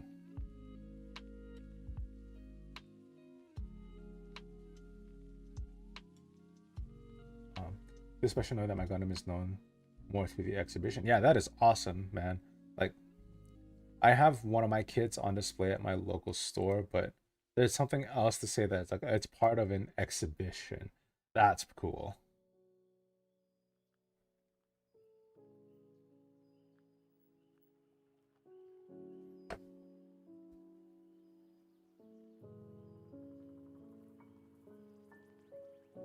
Let me know when to come over. Yeah, if I do make a plan ever, I know my wife wants to go to Europe. I know it's with everything, everything's been kind of crazy. Like just in general, the world's going crazy right now. But we haven't really planned to go outside of like Japan and Korea. Korea was because we had planned that for our honeymoon, and Japan is just someplace that we've been so many times before, and we speak the language. We're really comfortable there. But if we go to Europe or somewhere else new, we might have to like go as a group or like with a tour or travel agency. I think that's how we'd feel most comfortable. But if we do come by, we'll let you know for sure.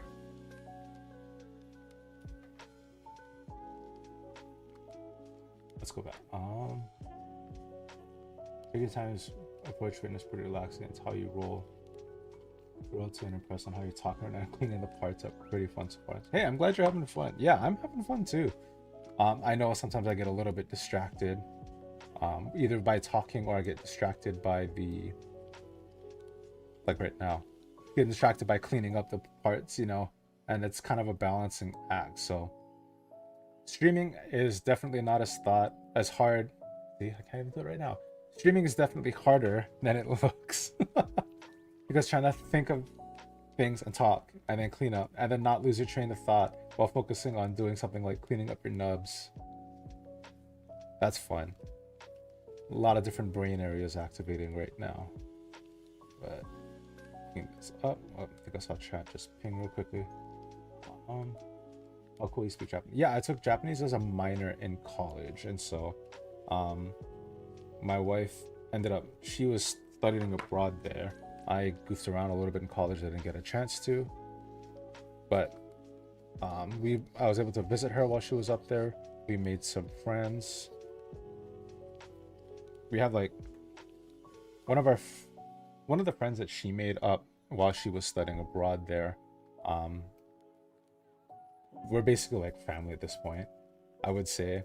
Like, what's really cool is that like when we went up to her daughter came down to, I guess she came down to visit us, and then we took her around while she was visiting. She didn't speak as much English at the time, and so we just kind of took her around, made her have a good time, like wherever she wanted to go. She went shopping a lot. That when we went up to Japan to go visit, her mom and her family were so thankful that they brought us to their family's house during New Year's to go make mochi with them.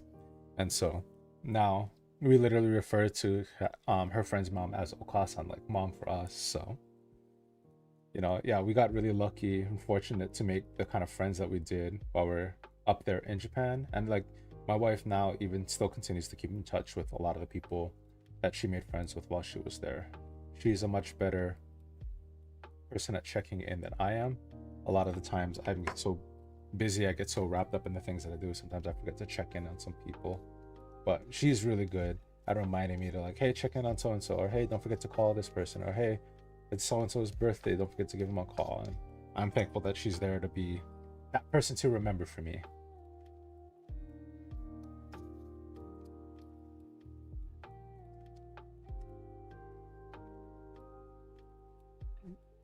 Yeah, so this, if you look at it like this, I'll bring this piece up here. This is kind of how it looks once it's kind of been sanded down. Let's kind of, there's a little bit of like discoloration from the sanding here. I'm not super worried about it because I'm going to be painting over this, but for someone who's going to be straight building this, I would say honestly, let me grab one right now. Actually, I have a drawer of crap, a drawer of stuff. Where's my stuff? There's my stuff. Let's grab one of these.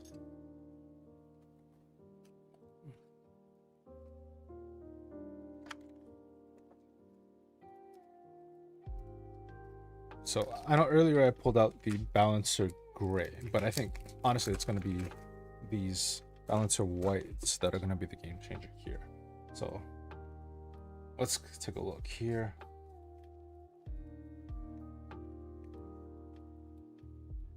Oh yeah, already that's starting to look better.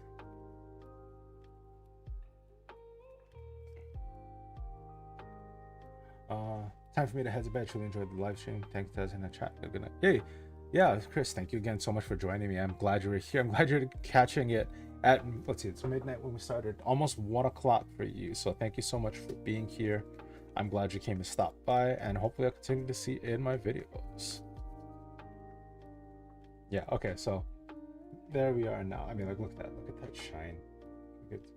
That's from the balancer white. So I think if you get the Hobby Mio Tool Kit, the only thing that you would need on top of that would be one of these. And these balancers, absolutely phenomenal. But for me, because I'm actually going to paint this, I'm gonna rough it up just a little bit with the I guess this greenish side, so then I can paint it up again. But yeah, if you're gonna be painting your kits, if you come up with this and you are only sanding up to like the 1200 grit and it comes out looking like this, like that's not a problem at all. Once you paint that, that's gonna disappear. So like if I were to bring, that's how it looks initially, that's how it looks initially sanded. Again, because I'm gonna be painting this anyway, that's not that big a deal. Looks kind of weird right now. Let's clean it up actually. It'll look better in the video if it's nice and shiny. Let's get that, and just a couple, not too many.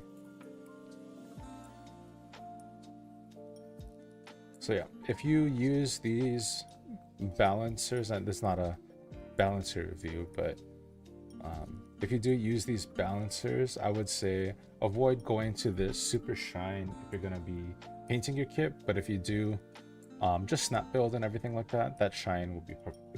It looks much better than kind of the sanding down that the toolkit has. But again, I'm painting it, so not super bad, not super big of a deal. Realistically, when I build kits like this, I would minimize the amount of additional sanding that I do. A lot of times when I'm doing projects, I also do a lot of like experimentation to kind of learn. So like one of the things that I learned is that you don't need to sand all the pieces down all of like every single surface of every single piece if you're gonna paint. You can kind of get away with really just cleaning up your nubs and then paint on that. Will it be the strongest grip of paint on the plastic? No, but if you're careful and you're taking your time and you're being particular about protecting your paint as you're painting and cleaning things up, it won't be too big of an issue that you don't sand every section. Gunpowder tools are so great. Love the joint guard tape to tighten up joints. Yeah, I've been seeing a lot of the people posting their joint guards. I've been considering getting it, but I haven't really had a lot of kits that have been super flimsy. But if I do find one that becomes really flimsy over time, maybe I'll kind of look into it. But for now, like a lot of times people have been saying lately, before the joint guard came out, people would say put a little bit of super glue on the joint, let it dry before you assemble it, and then that extra layer of super glue helps to thicken up the joint a little bit to help it kind of hold a little bit better. But if you're doing that, don't use plastic cement because that's not how plastic cement works.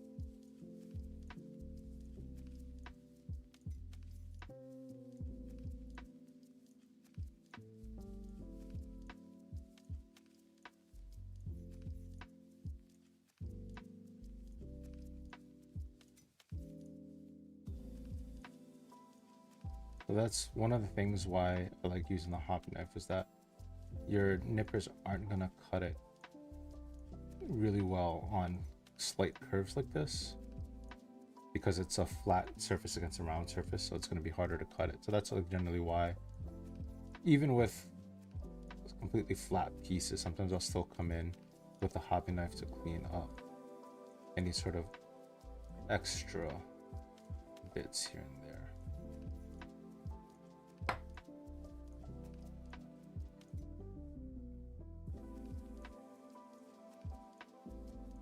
And then also what I'm doing is I'm running my fingernail over to see if it's catching.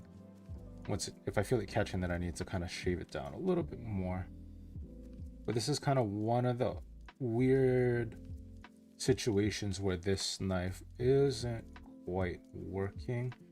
So like if I were to come in with like my regular hobby knife, I have a little bit more working room.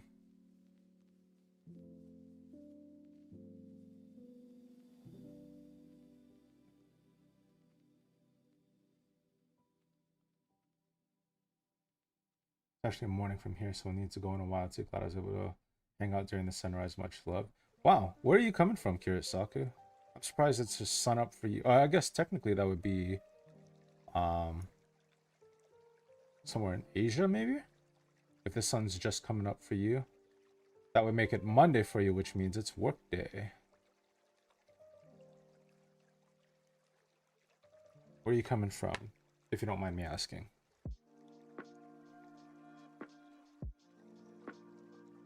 There we go, that's much better.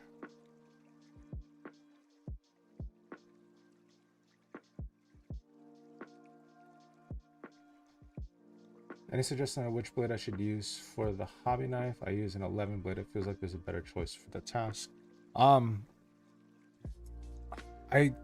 think this is this the 11 blade here? Is this the 5 or the 2 or something? I can't remember. This blade I've been using for years. I've been using it for just about everything from cleaning up nubs to cutting out decals to cutting the label off of paint jars to put on the bottles. So this has been like my go-to blade. I have used a similar like blade style like this before, and I'm kind of slowly getting used to it again now. But generally I like the extra length that this has. Most of the time, like when I'm cutting nubs, I'll cut way down here, which is where like this blade is going to be very similar to that. But it's when I need to get to like the weird angles, like this section right here, that's where this really like tiny point comes and really excels, because then I can just kind of come in, shave little by little until it's nice and smooth. That one is an 11, looks exactly the same that I have. Yeah, this has been like my go-to blade for years. I use this for everything. I have like 3 sets of spares in my original toolkit. Let's see. I even have like, came with my original knife package, and I put all my used blades in here, and then after a while, when this thing gets full, I dump it out and I keep this in my toolkit. But like, I've combined like 2 or 3 of these into one little section, but these are like my number 1 blades. I use them all the time.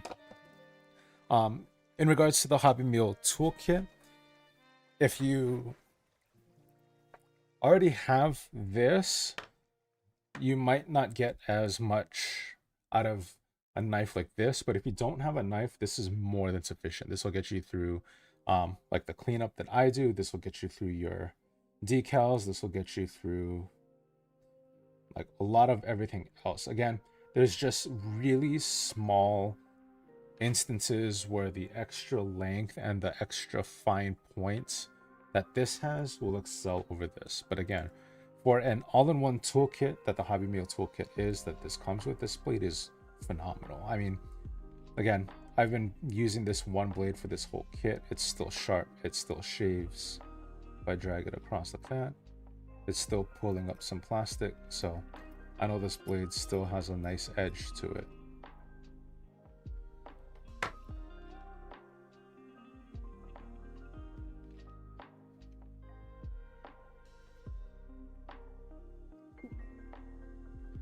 That's done there. Worked again, Rar. You're not too far off though. I keep it a secret for now. That's fine. Love the cat. Thank you. So yeah. So this was a P Bandai release hat. I saw this on the P Bandai store when I was shopping around. I'm like, I gotta have one. So I bought it like as soon as I saw it. Like I didn't hesitate. I'm like, I don't even want to add other things to my cart. I'm just gonna buy this hat, and I have worn it like almost every day since. There's been like a few days when I've switched it out, but now this has been pretty much like an everyday hat. I have to keep that shave technique in mind. Yeah, so I will show you like the different things that I do. So most of the times when I am cutting with this larger knife, I'm actually using like the bottom section here. Reason being is that you get much more force down there to cut your nub. Like you can see, like I'm already shaved. Like if I bring it really close. Come on, focus. Come on, focus. Like I'm actually underneath the nub already. I shave off just a little bit at a time.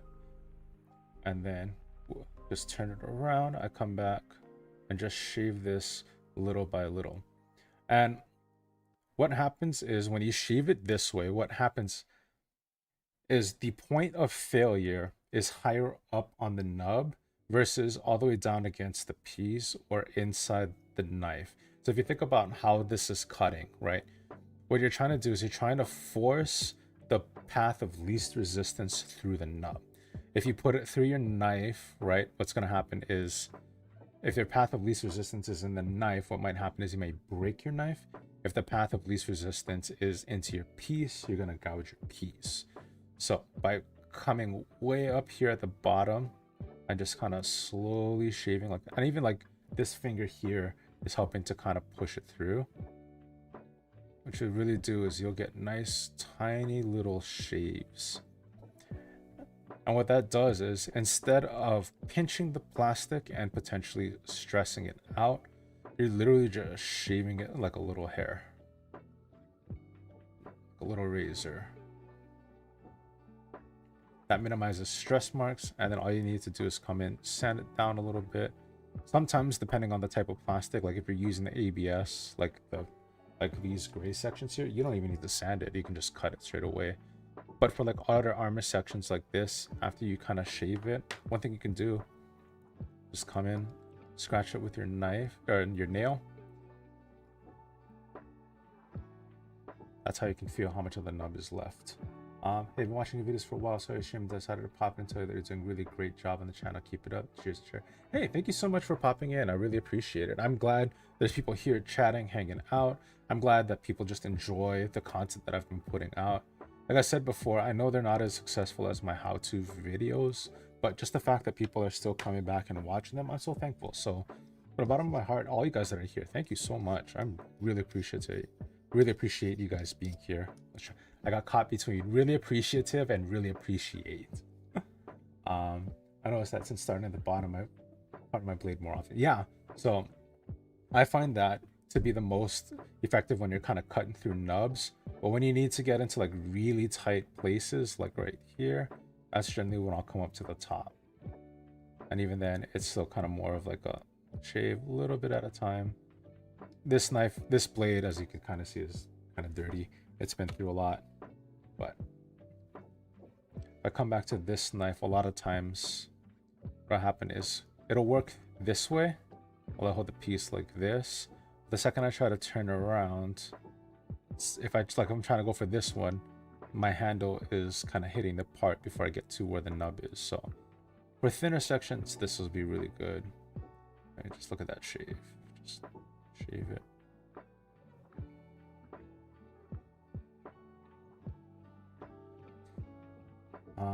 Gouge my parts from time to time, much less now, but yeah, even for me, I used to gouge my pieces all the time, but again, I've been doing it this way for so long. Like I'm just so comfortable with it. I mean, you see me literally use my finger to clean off the blade so quickly because I've been doing that forever, you know. And so when it comes to just like how you build your kits, you'll learn, you'll figure out your own way, you'll figure out your own style, what works for you. For me, I never say like my style is the only way, but for a lot of people, I just say like, hey, take what you like, use it.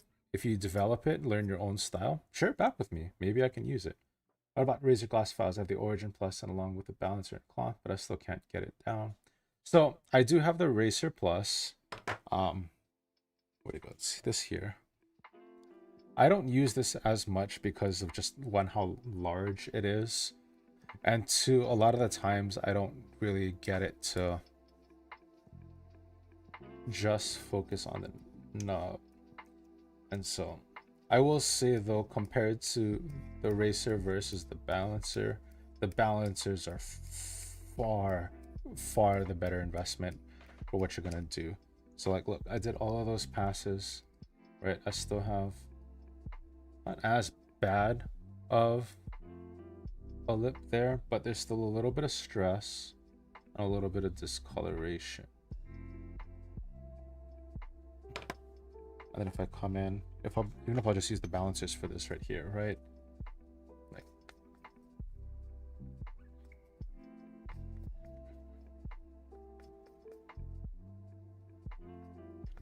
so a lot of times what I think people have issues with the balancers is they usually go back and forth. What I found that works for me is I just go one direction. Like just away from me. And that seems to kind of work itself out. That's generally how I would use them.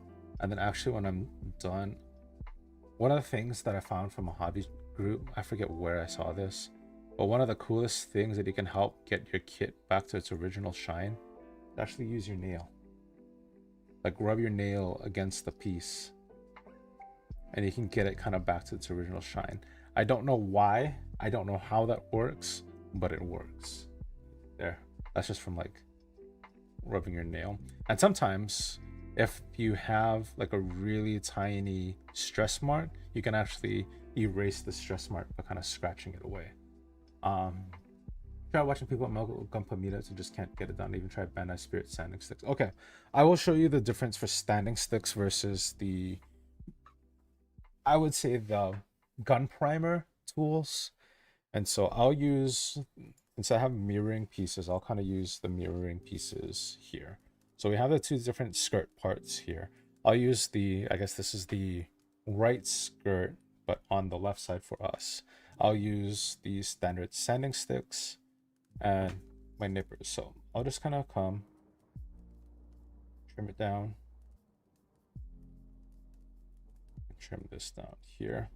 What's really good about this is we have two different types of surfaces. So we have these flat surfaces here, like on the actual skirt, and then we have the round kind of here on the nub. This one has a little bit of a flat face to it, but for the demonstration, this will work. So I'm gonna shave them down as much as I can with my hobby knife. And the reason I do this is because the more I cut with my hobby knife, the less I have to sand.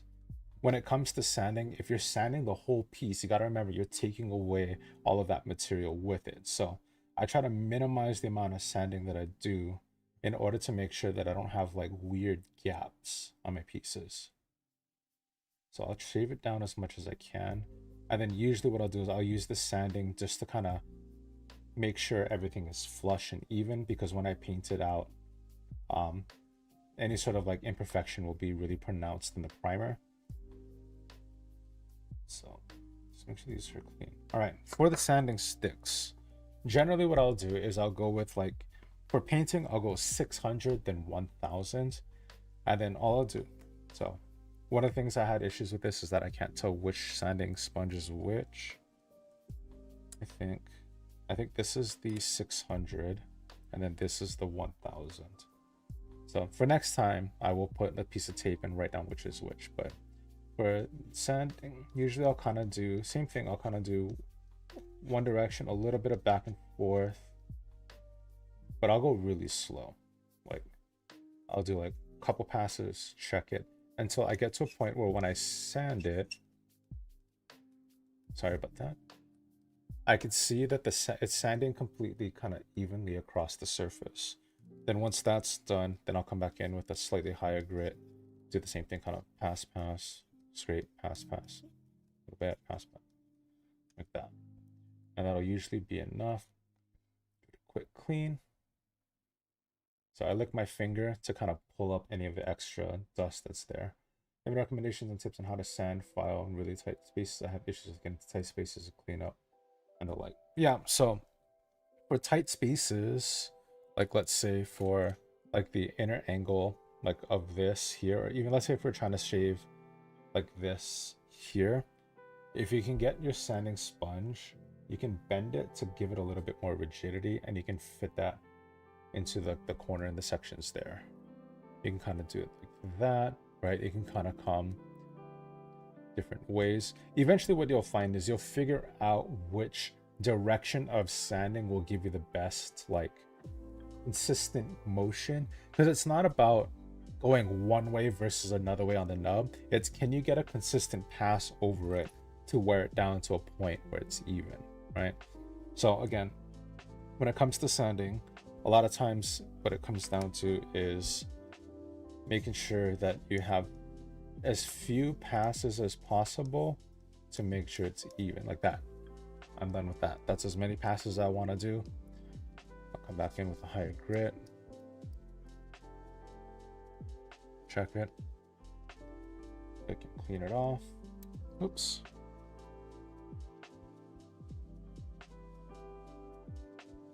Once that's good, I'll move on to it. So for flat angles like this, use a hard back tool like that, like this one here. For rounded surfaces, whether it's convex, concave, can't remember which one, but if they're rounded at any point, you'll want to use a soft one. And the reason being is that the soft will help kind of keep the contours of it and keep it nice and evenly round. The little bit of give that it has helps to make sure that it keeps its correct shape. If you use a hard back on a round surface, you'll end up just kind of filing it flat. So that's kind of a bit of an issue. So that's how I would do the rounded section here. So once that's there, come in with a soft sponge. If it's a rounded tool, you can kind of do like rounded like circles, right?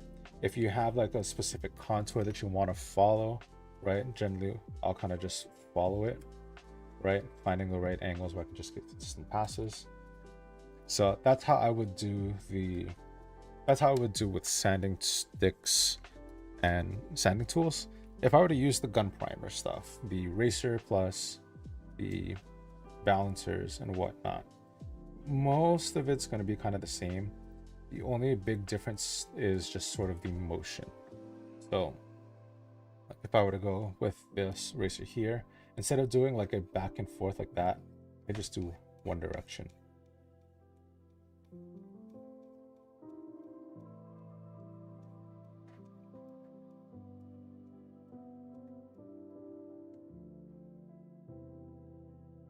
And then that's basically gone at that point, right?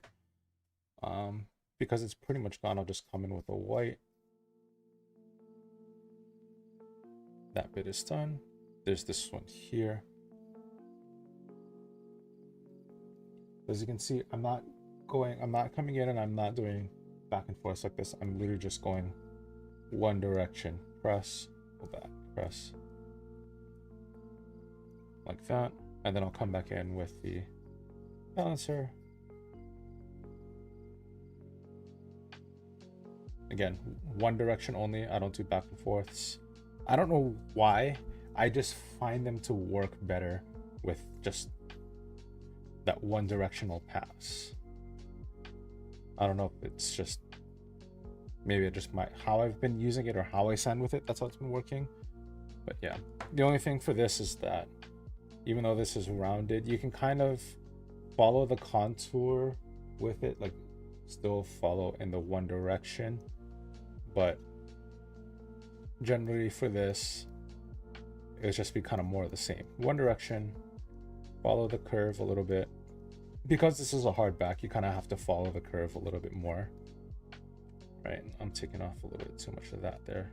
And that's kind of where like the hard bit of this is. It's just like, it's easier for me if I just come in with this.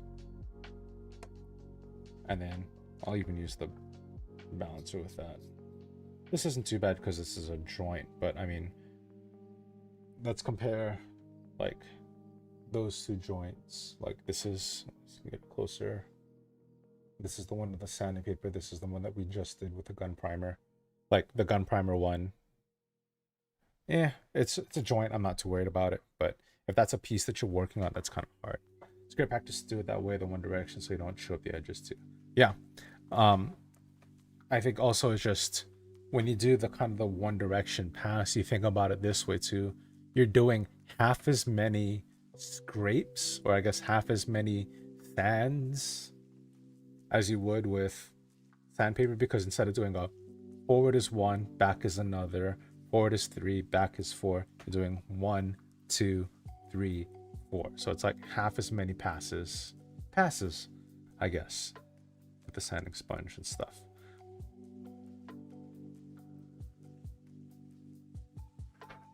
There's that.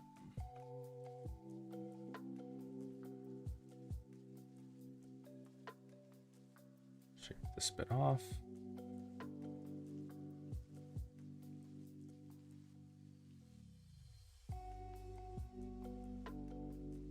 Come back in like this. So this is another way that I can use instead of my nail to make sure that the nub is flush. And when I get the scrape like that and it's not like catching on anything, then I know it's smooth. And even then, at that point, I don't even need to sand that. Check this side too. There's a little bit of like a...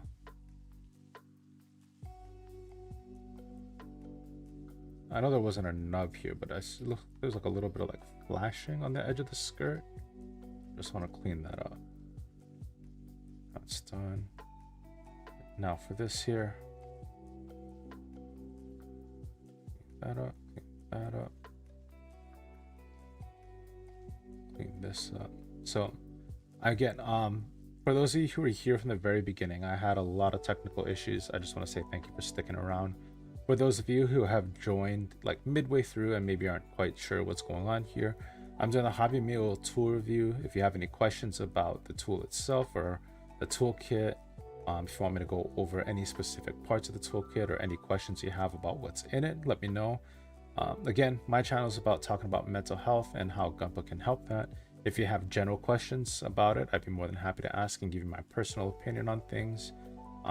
If you do ask a personal question, I will say that this would not constitute as professional advice because this isn't a professional setting like that. But I will be more than happy to give you my personal thoughts on certain things if you have questions like that. So feel free to ask away. I don't know how many people are in chat right now. I don't know how many people are tuned in, but I just want to say for those of you who are actually here, thank you for being here. I really appreciate you just coming to hang out. If you're building along, feel free, if you want to, share in the chat what you're building. If you're just here to chill, that's cool too.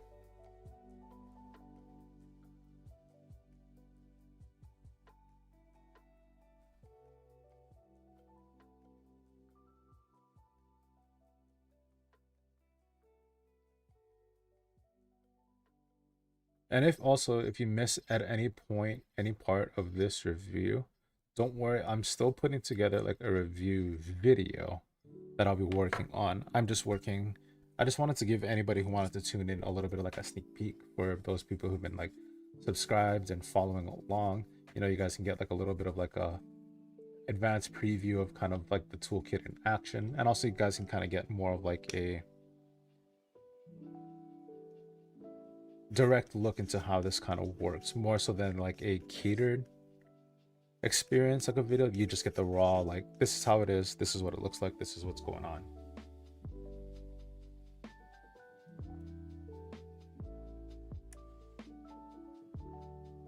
Yeah.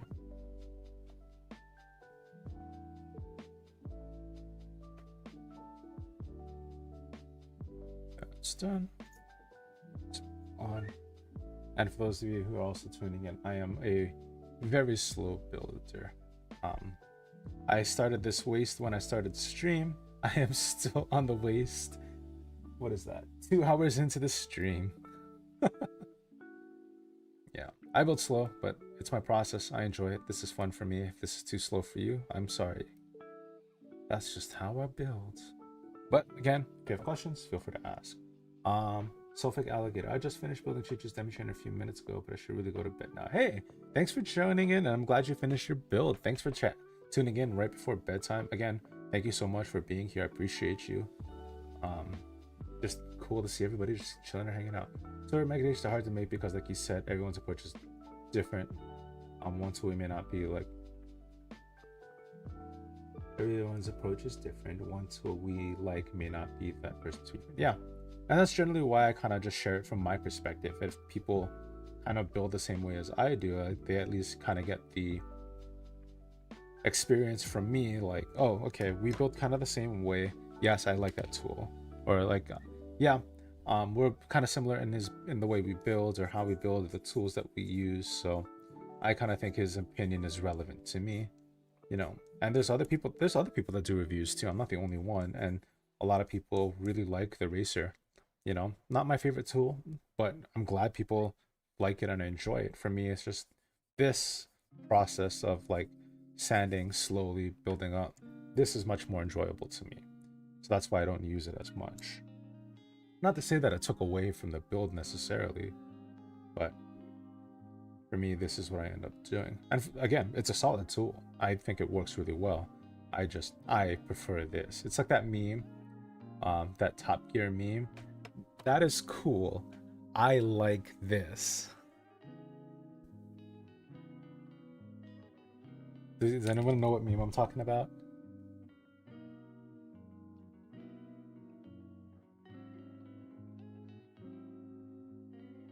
That it's easy to go overboard with buying tools, spend way more than I should have on tools because of a lot of them just sit. I also think though, even if you do spend a little bit extra on tools, sometimes you just kind of got to get a hand on it to see if it works for you. You know, like obviously I don't need 3 single blade nippers to do what I do.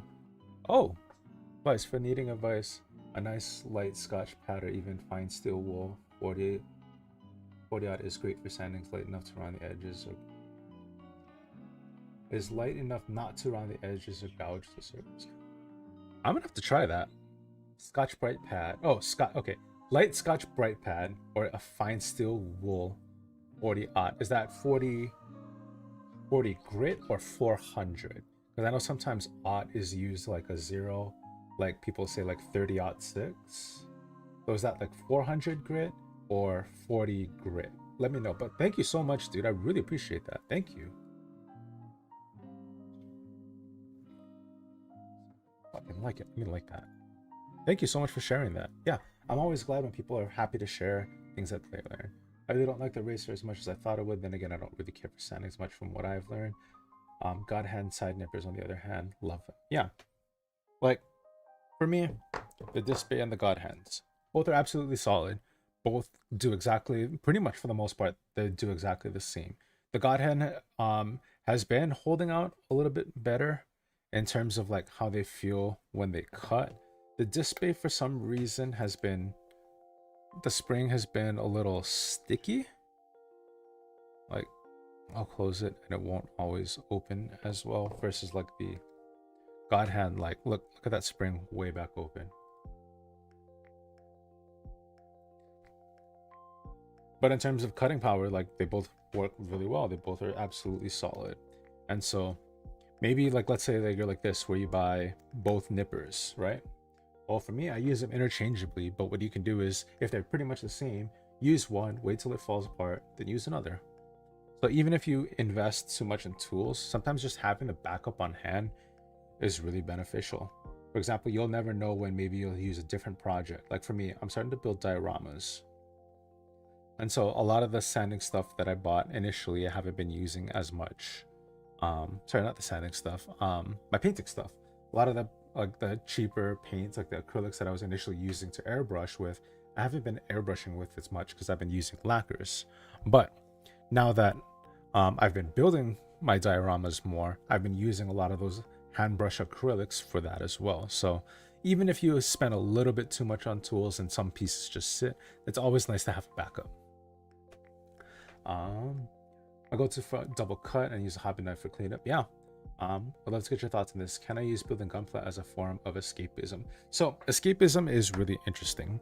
The idea is that depending on how people define escapism can be really different. For example, if you're using escapism as a method of getting away from your problems and never actually addressing them, no, you shouldn't use gunpla like that. That's not good.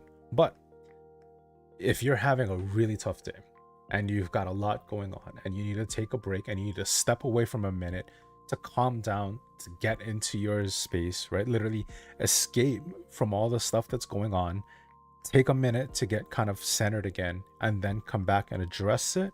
People may call that escapism, but honestly, taking a break is perfectly healthy and that's okay. I think it depends on how you use it versus what it's technically enabled. So if you're using it just to get a break and then you're addressing your problems, that's fine. But if you're using it and not addressing your problems, then that's a bit of an issue.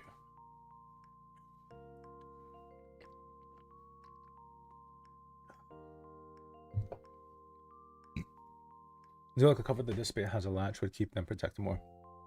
I thought it would keep it protected more too. Maybe if you don't put them in a dedicated box, like a toolbox like I put them in, maybe. But because I keep them in the box, I haven't noticed that big of a difference. But I think, yeah, if maybe like you toss them in a drawer, like I have drawers down here. If you toss them in a drawer, they may be a little bit more prone to keeping them covered. But I think also what's interesting is that the inside of this is just straight raw. I guess, I don't know if it's technically leather or suede, but if you look on the inside of the God hands, they actually put like a felt or like some sort of like cloth or something like that, or fabric.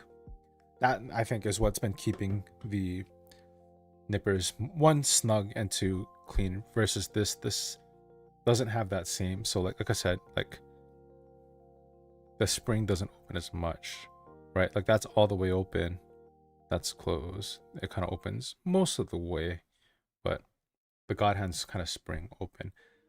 Again, long-term tests, they still cut pretty much the same. So honestly, again, if you get between God hands or display, perfectly fine. If you get these Hobby Mio ones and you're cleaning up still afterwards, you're gonna get more than enough out of this. Let's see. The odd is marked in zeros to define the layers of steel braid on the wool. The more zeros, the finer the wool. So double O would be regular fine grit, while a triple O would be a super fine grit, and so on. Okay, so 40 odd is like 41 extra zero. I'll go look for it. I'll go look for it and I'll see if I can pull it up maybe. Let's see if I can pull it up on Google.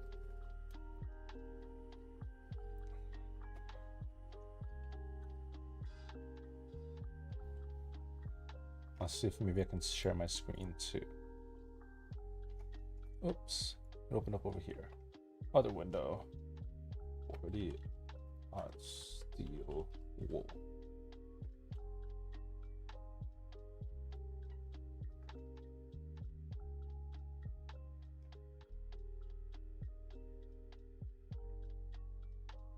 Oh, okay. Let me see if I can pull this up on my... Do I have my window cap? Screen capture. Okay. You guys are going to see the madness for a second here. Alright, so this is what I see on my screen. So, it looks like it's the grade 1, like the grade 0, single 0, versus something like this is double 0. So I'm thinking what he's saying is that it's like something that's that single 0 is that much better, grade, I guess. Oh, one sec. Marked up 0.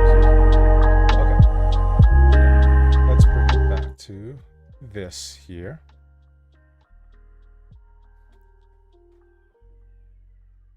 Can't hear music volume is way too high. Oh, sorry. Okay, let me go back to the other video real quickly. Transition, and let me just... Oh, wait, that's the wrong one. Let me pause the music. Okay, pause the music. Now you guys can see the madness again. Is that the right one? No, that's not it. I'm gonna make a new one. New window. Wrong side. Bring it over here. 40 aught steel wool. So This here is like single aught, I guess. Grade 0 versus something like this is like double aught, double 0. And then I think this one's like, well, quadruple 4 aught. So I think what he's saying is the 40 single aught like that is probably what you're looking for. Does that sound about right? Was that better that second time around?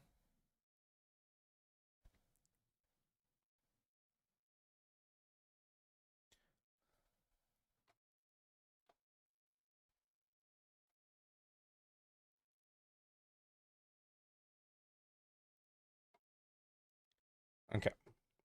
All right, let's get back to finishing up this build. So hopefully that kind of explains it. I'll have to try that out, the 40 aught dual wool. That's pretty cool. I'm always interested in learning new different ways to build things that work, because there are some things that just like I never would have thought that that would work. Like for example, somebody showed me that if you take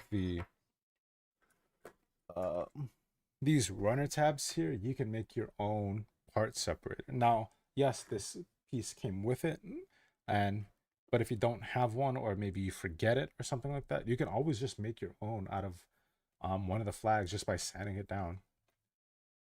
Nice. Yep. And if you want something, you can find it. Just go to triple auto quadruple auto. Oh, cool. Okay. I'm glad we got that.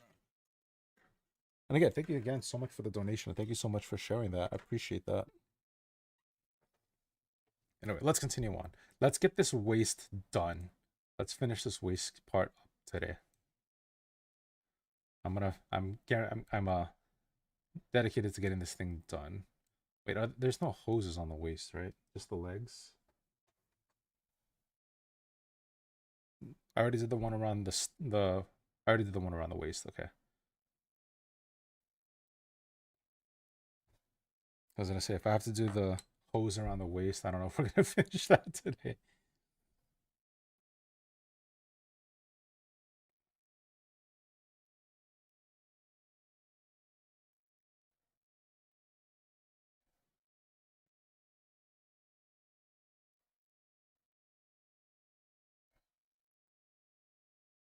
I also want to thank everybody for working with me through my technical difficulties.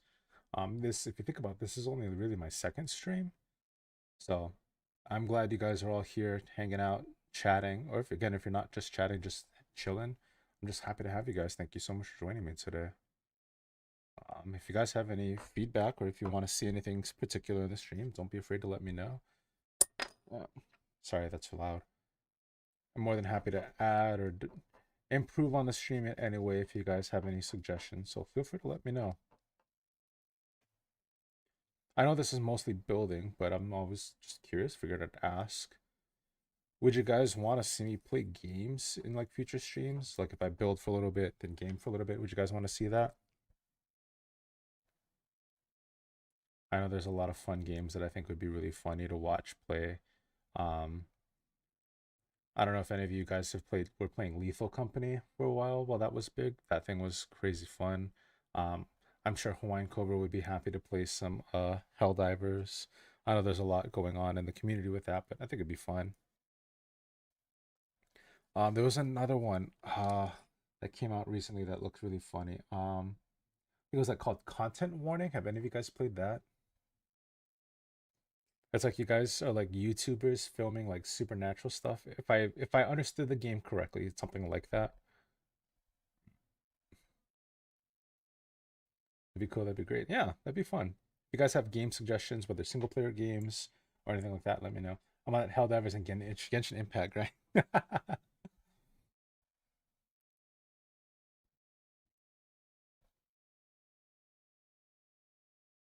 First, I'm struggling with color schemes. I never come up with anything that is cohesive. Oh, okay. Primal Cross. I got something really fun, and cool to show you. One of the coolest things that I do, one of the easiest ways that I come up with color schemes, speaking of video games, is I look at video game skins. I don't have it downloaded right now because I had to wipe my computer recently, but um, one of the games that I used to really look into for color scheme ideas was Overwatch. Overwatch 2 had a lot of really cool, and I'm not talking about like the really big, like the expensive skins that you look at. I'm talking about the cheap ones that are just simple color swaps. those are really good because what you could see is you could see different color palettes and different color combinations. And what you're looking for is not just which colors are using, but how much of each color is using. For example, with Diva's, like if you think of like Diva's colors, right? The blue and the pink and a little bit of the white and the green, it's not like evenly distributed, like blue, green, white, and pink. There's like four colors. It's not 25% of each color, right? It's mostly blue. There's hints of white and pink here and there. So if you think about when you look at video game color schemes, don't just look at what colors are used. Think about how much color is used in that color scheme. And also look at kind of the placement too, especially since they're on kind of humanoid figures, right? I say humanoid because like, I mean, Junkrat, it's like he's crazy, but like Roadhog, is he human? But anyway, a lot of the colors. Oh no, like Zenyatta, you know, like humanoid. He's not a human, but he's like human-like in his like appearance. He's like is he a sentient robot? Not too sure, but like you could see the different color schemes on like a human shape, basically, and then you can kind of use that as inspiration to bring over to your gunpla. Um, Helix has been playing Dark and Dark. Oh, yeah, that's like the medieval Tarkov, right? I've wanted to play that, but I've been like too chicken because like I am not super great at PvP. So that would probably I'd probably die a lot and probably lose everything. Just been chilling, having late lunch doing stuff around the house. Hey, I'm just glad you're chilling, having me open while you're doing stuff around the house. It's great that we just have people that are just down to chill. All right, let's actually start putting this waist section together.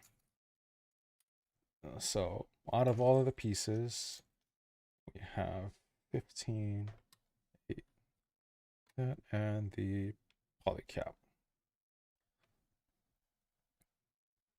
Polycap in there. So it goes on this lower section there.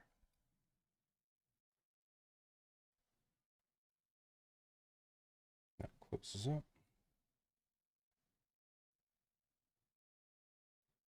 Oops.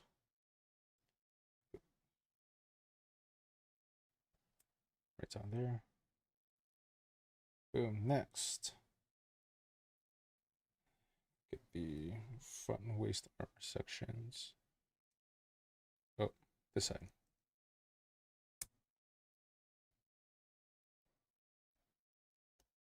That's cool. I don't think do any of the kits have like the skirt section that connects in like that? Because I'm thinking like even like if you look at like the wing kits that are around kind of the same time. Wait, this is the later one, right? This is much later. What year is the Zaku?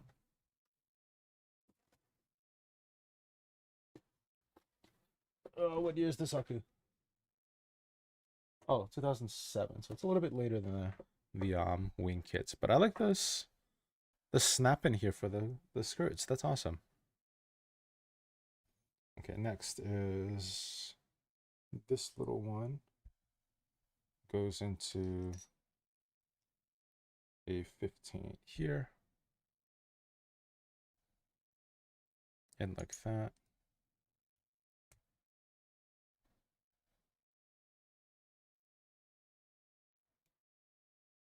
Just like that.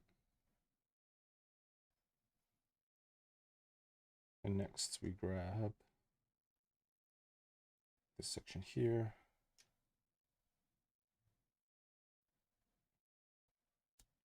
Like that.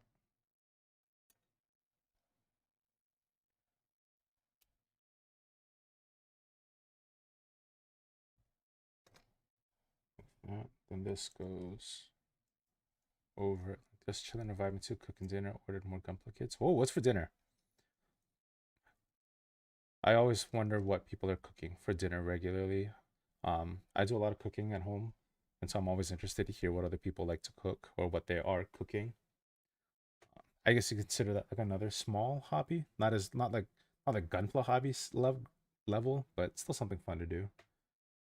Let's see, butt skirt, butt flap, that way. Yeah. And then we got this thing. goes there. And oh, that's a leg flap.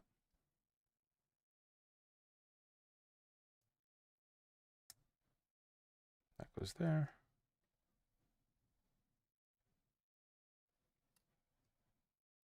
And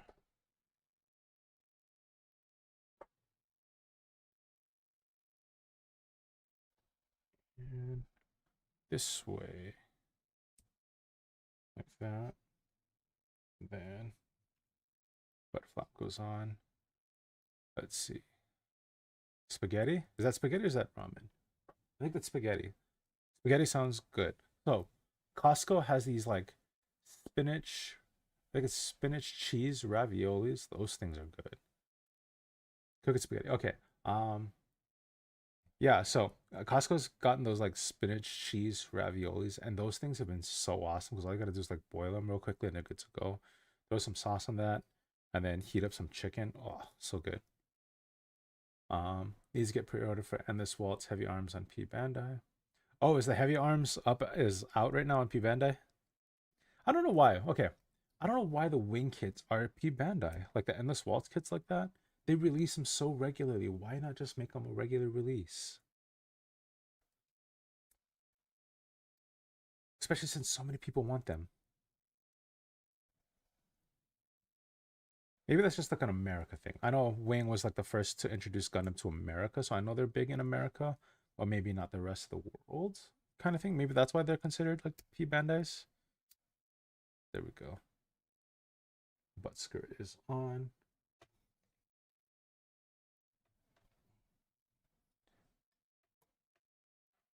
Are these different in any way?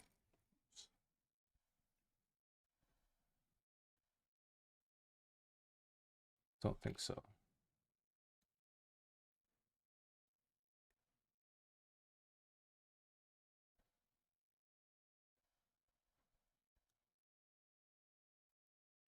Right? Yeah. Like I can understand if like maybe they got like one or two like runs and there's like, oh yeah, they were okay sort of. But like there's like so many people want that. All the rest of the EW kits, did get the MG Tallgeese too, the expansion parts for the Death Size, Ultron, and Tallgeese. Yeah. And so like there's so many people here that want it, but I'm wondering if it's just again, are you guys in America or like in the I guess North America? Because I feel like maybe that's because it's like just North America wants their wing kits because it's nostalgic versus like a lot of the other places were introduced to Gundam differently. Because I think what is it? China likes their seed, I think it is. You're in the US, yeah. Primal Cross, are you also in the US? If you're not comfortable answering, you don't have to, but I'm thinking it has to do with being in the US Southeast. Yeah.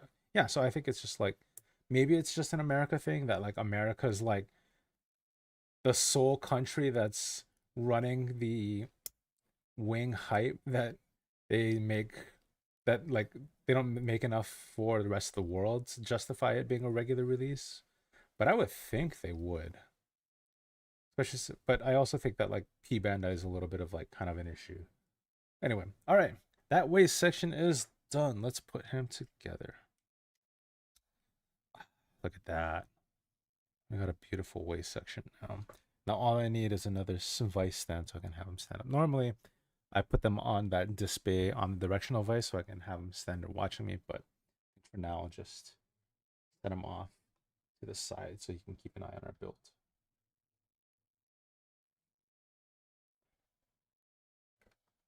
Pretty much how it is for me. Wing is nostalgic, but also like see it a lot too. Destiny is one of my favorites. I will be honest, I have not watched a lot of Gundam. Um, I have watched Wing. I did watch all of Witch from Mercury. I've watched the original movies all the way up 1, 2, 3, but I haven't watched too much more out of that.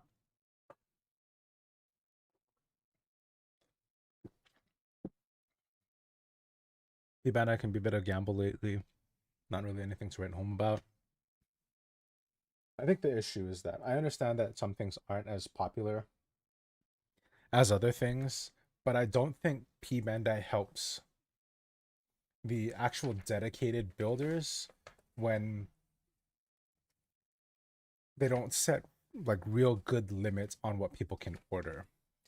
like a lot of people can just buy like 4 or 5 and resell. I think they might have changed it to how much you can order at a time, but I do think it's still a little bit of an issue.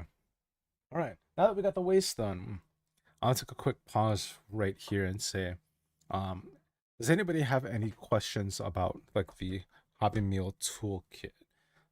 About the nippers, about the hobby blade, about the part separator here. I didn't use it too much because um haven't had the need to. Maybe I'll do like a separate stream to kind of take everything apart so you guys can see how it goes. But for now, it's the least used tool that I've had, but I guess for a good reason that I've been putting everything together the right way. I think there's a limit of 2 now. Well, that's good. At least kind of curbs it. I don't like some other stores where like kind of also preventing people from buying and reselling. Issues at my local hobby shop, but they're out of stock. There are plenty of other grades for Zeta though, including perfect grade. Let's see. I think my store has the high grade Zeta, but I think it's like there was like been like an update for the Zeta and the toolkits, right? So I'm just kind of cleaning up as I talk. Like there was the original Zeta release, like when they came out with the high grade line, and there's been like a I guess the Universal Century release. Because like if you think about the Zaku, there's like that one that's like really popular. Same thing with like the Grandpa Gundam. There's like a high grade that's like really good quality, and I want to say that is um the Universal Century release. Let's change it over here. So yeah, for now, anyone have any questions about the Hobby Meal Toolkit? Oops, up the mic there. So this is how it looks when it's on the stand. This is how it looks when it's on the stand. Um, Keep this on your desk here. HD Revive version. This is the second one you. Yeah, HD Revive. That's what it's called. Yeah, I heard a lot of those HD Revives are absolutely solid. Um, are the MGEX kits going to be placing the PGs going forward?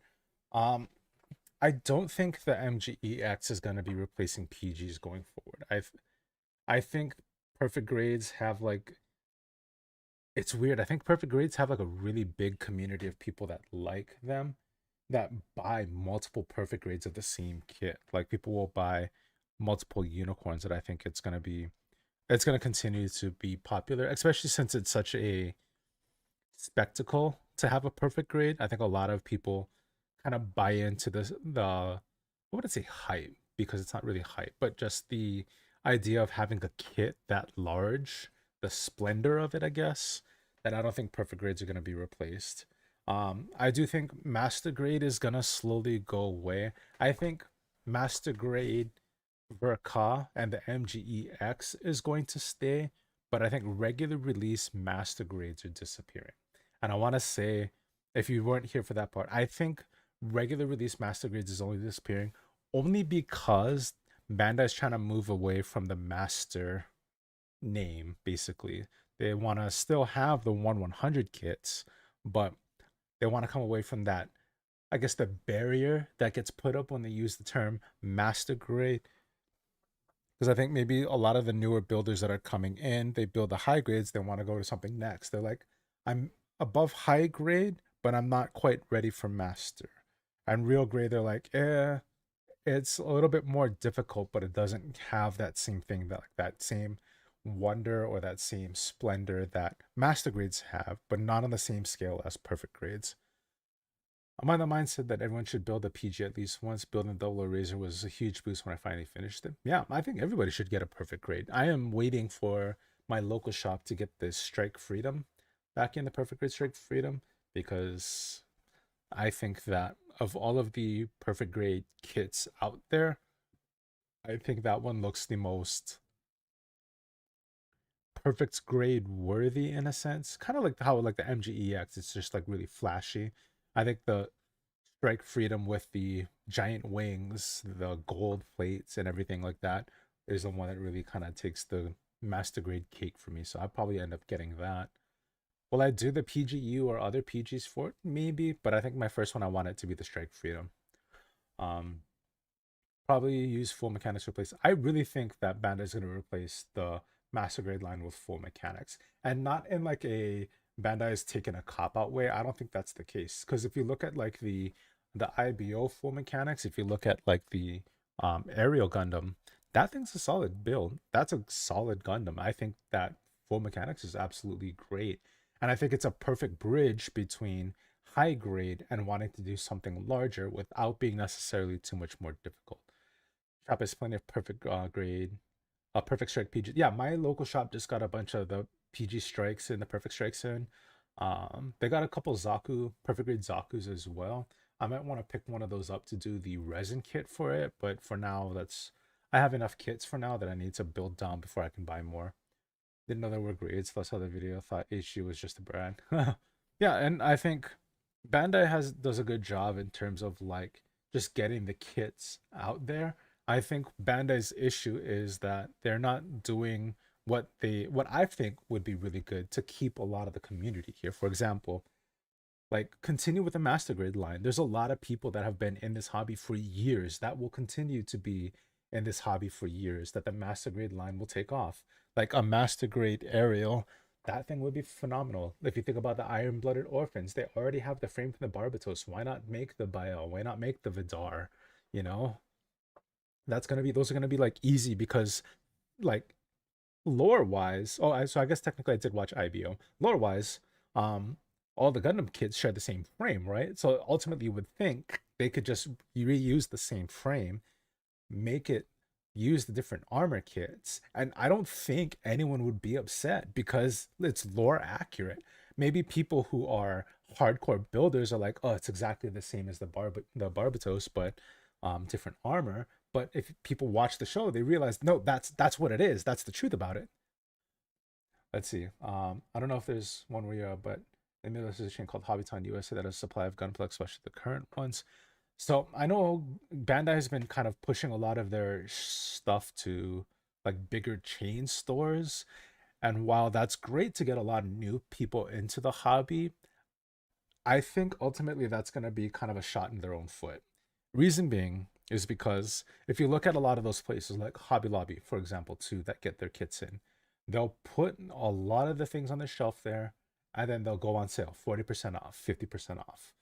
And then the new builders who are used to shopping there are like, oh, these things are cheap. But then when they burn through the Hobby Lobby, they burn through all of the selections at those big stores, they go to the more niche stores like Midwest Hobby and Crafts, or they go to even like the bigger Gundam dedicated stores like New Type. They'll go to USA Gundam or Gundam Place, and they'll be like, wait, they're how much? No, that's way too expensive. And so people are getting used to the Hobby Lobby prices, but then when they want to get to the new kits that they don't have, it's too expensive, and they're just like, okay, well, I'll just wait till Hobby Lobby gets it. And then now the stores that brought Gunpla to America, made it big, are suffering because Bandai is now pushing all their stock over to the chain stores who can kind of eat that loss a little bit. And I think that like, well, yes, it's great. It gets a lot of new people into the hobby. It's hurting a lot of the stores that really made Gunpla as big as it is here in the States. So sorry for the little tangent there, but like that's what I see in terms of the hobby. I could be way off base, I could be really wrong, but I think that's gonna be kind of like a turning point in this hobby where there's gonna be a lot of people who are new, but there aren't gonna be a lot of stores that are gonna give them the niche, the insider look into what's gonna be beneficial for the hobby. Gonna have to go roller coaster ride when it finally gets to build it as it's a marathon and not a race. Oh yeah, perfect grades I know are definitely not a race. And I think one thing that I could say about perfect grades and probably with resin kits too is that unlike this where your project is the full kit, I would take it as like one project is the left arm, one project is the right arm. I will build the entire arm, I will paint it, I will decal it up, and then put it off to the side. And then the left arm, put it off to the side, the chest off to the side. And then so instead of one giant build, I have one, two, three, four, five smaller builds that when I put it together, now make like a complete perfect grade kit. That's how I kind of tackled my my Force Impulse resin kit was that like I treated the legs like they were their own kit. I treated the waist like it was its own kit. And eventually it got to a point where I was like, hey, all of these individual kits are now one complete kit. Now I get it; it's understandable. The thing I like about Hobbytown is it's a chain, but it's a small chain. Each store is locally owned instead, and that's great. And that's that. Like it's again, it's getting a lot of the people into the hobby.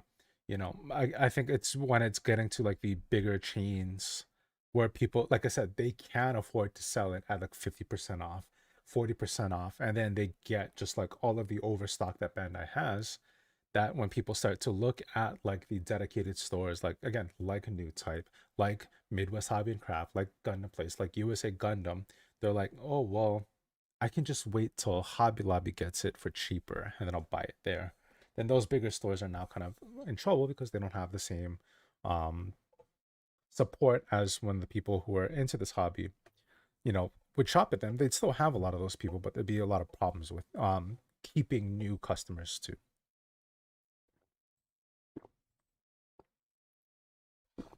Much easier way to approach it. Thanks for that. 70 parts. Yeah. In terms of like psychology, in terms of like one of the things that I learned as being a school counselor is we call it chunking. And basically it's taking big tasks like that and breaking it down into individual parts. So like if we break it down, instead of thinking of like, oh, I gotta build an entire perfect rate, I just gotta build one arm. Well, one arm is easy. I can do one arm. Okay, now you just got to do the backpack. I can do the backpack. It's one backpack, right? But then when you have one arm and another arm and then a backpack and then you put all of that together, hey, you completed it. And so like when it comes to like school counseling, when students aren't able to understand their task at hand, sometimes we have to break it down for them. Okay, it seems like it's a lot, but let's break it down into manageable bite-sized tasks. You need to write an essay. Let's start with an outline. What do you even want to write your essay about? Okay, let's talk about what are your points going to be. So the idea of breaking it down into more manageable components is something that we don't even need to just use that for like school content. That can be for like everything, for building, for um uh like even if you're doing like chores at home or like projects at home, break it up like that. That can be beneficial for just kind of managing things that may feel like they're monumental tasks, but are really just a bunch of little tasks that you can do. Um, so it gets the benefit of being Bandai supplier partner, but also keeping in touch with the local community, like building it up. From yesterday to today, they're doing low rider models. Yeah, again, local shops that are supporting the local community, great, love them. They're absolutely essential to the hobby, right? But again, the big chains that are gonna just like undercut any possible way for any store to compete with, those are the ones that are going to be detrimental. And I think, and the other thing that I've heard was that once all the other small shops kind of close up because they can't compete with that, then the prices are going to go back up because they're like, well, we're having a lot more demand now because all the people that used to shop at those smaller stores are now coming to us, and then the prices go back up.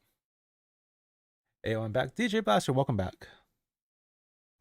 All right, I am going to move on to the leg. It's 2 o'clock right now. I'll go for another hour. You guys down to hang out for another hour?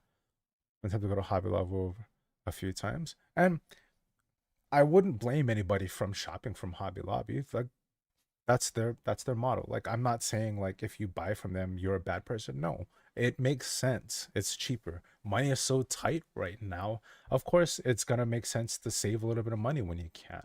You know, I don't think it's your fault for shopping at Hobby Lobby or anybody's fault for shopping at Hobby Lobby. I think it's just the fact that Bandai is trying to push it into more of a mainstream sense that they're starting to alienate like their dedicated fan base.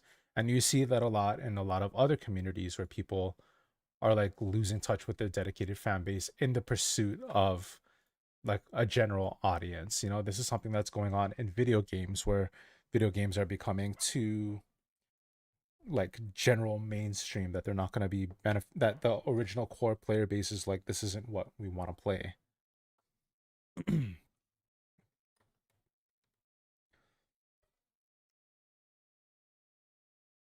I found that when there's a sale on kits, and my best to buy from local shops or everything else. And like for me too, I will shop around. I will go. Usually, I go to like my local store. I'll go to Midwest Hobby and Craft, and I'll usually kind of spread out everything a little bit around.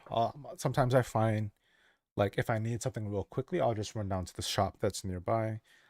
If I need like resin kits, like I'll go to the Gundam place. Like they got resin kits that like I know they'll ship it to me. They'll come in nice and complete.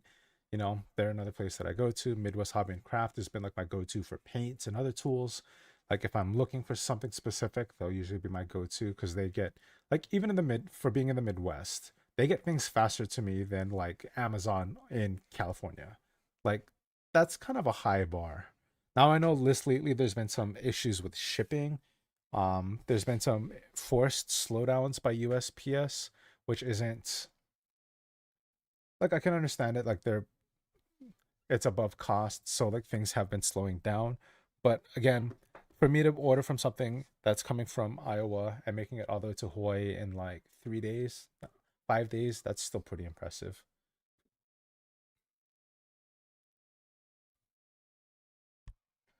Money is tight. Has Gunpla as a hobby though, so I couldn't pass up the joke.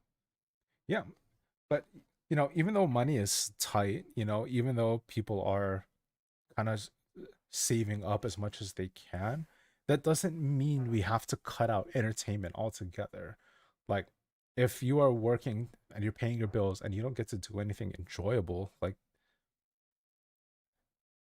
it's no wonder people are stressed out. It's no wonder people are depressed. It's no wonder people like have so many health issues. It's because they're not doing anything that they enjoy or they don't have the money to do the things that they enjoy. So while it kind of sounds funny to talk about how yes, we have a hobby that costs money in times when monies are tight, that's kind of the most important time when you want something like a hobby. It's to take your mind off of all of the stress for a little bit so then you can at least enjoy the life that you have regardless of how difficult everything is around you. So what kind of stores do you have where you are and how much do they run? So I have a local Gunpla store. It's a retail store in the mall. um if I were to compare how much it costs to get things shipped to me from any of the Gunpla stores to me, the local store is maybe like I wouldn't say more than 10 or 20% more expensive than getting it um buying it from an online store and shipped to me. So like realistically the cost from buying locally versus buying from an online store, yes, it's a little bit more expensive, but it's pretty negligible in long. Plus, I get points. I get loyalty points. So when I get so many points, I get like a free kit. Like I've spent enough money there that I've gotten a free master grade. I'll put it that way. So yeah, it is a little bit more expensive, but the cost between buying at a local store versus buying it online, it's competitive for sure. I have people who patronize me for only building high grades. I enjoy building high grades, but sometimes I feel demotivated remembering what people say about it. Any advice? Who cares what other people think about your hobby? Like, if that's what you enjoy building, nobody else has any say in how you should enjoy your hobby. You don't have to build master grades. You don't have to build perfect grades. If that's what you like, nobody can take that away from you. And that's something that I think like a lot of people need to remember when it comes to their hobby. Do what you like. Nobody can tell you what you can or can't do. I offer my things that I say and as I show you as a way to do things and to potentially help people to learn things that can help them. I know it's not going to be for everybody, but if it helps somebody along the way, that's why I do it. So for you, if you feel like people are coming down on you for building only high grades, cut them out of your life. You don't need that in your life right now. You've got enough going on. Enjoy your hobby, love it for what it is, build as many high grades as you want. Forget all the master grades, forget real grades, forget perfect grades, forget no grades, anything. Build what you like, have fun. Yeah, and Prime Cross actually keep building what you enjoy. High grades are now leagues ahead from where they were years ago. So much detail needed. Yeah, the high grades are phenomenal now. Like, um, I built like the Darable. Like that kit is beautiful. Like even with like the surface detail that come in on a lot of these high grades, it's phenomenal.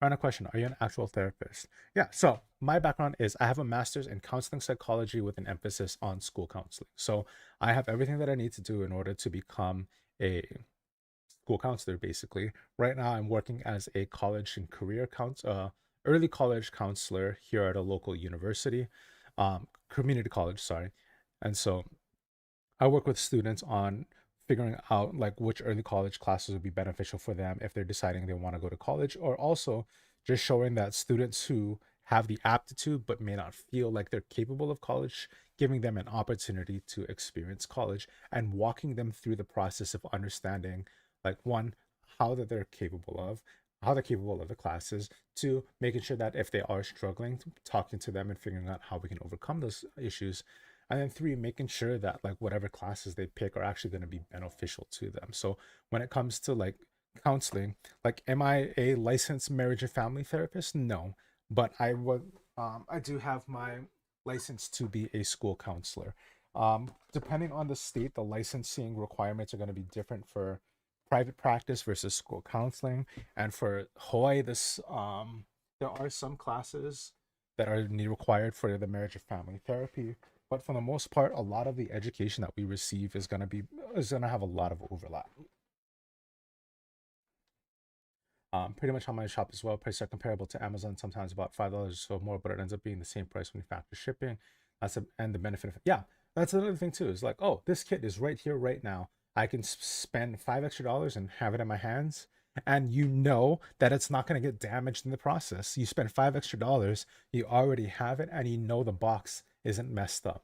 Now, if you walk out of the store and drop it and damage it, that's on you. But you know that the box has made it from where it came from to your hands completely untouched, so there's that. It's cool, man. Thank you. If I can buy it in a local shop, it's only buy online stuff. I can't find it there. Yeah. And again, we have all of our local communities that we want to support. Great. I buy from my local shop all the time. Like, if I'm like, oh, I'm running low on this or that, I'll go and visit them from time to time. If I'm looking for specific kits, usually I'll go there first. If they have it, I'll pick it up.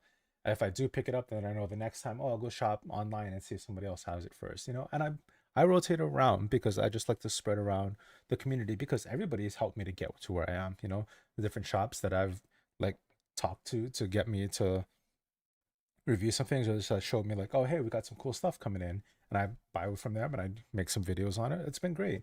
So I'm always happy to share the wealth. But let's get back to building. Sorry, I kind of got off on a little bit of a tangent there. Let's transition back to the build desk. All right, I'm going to see if I can get through one leg in less than an hour. Let's get to it.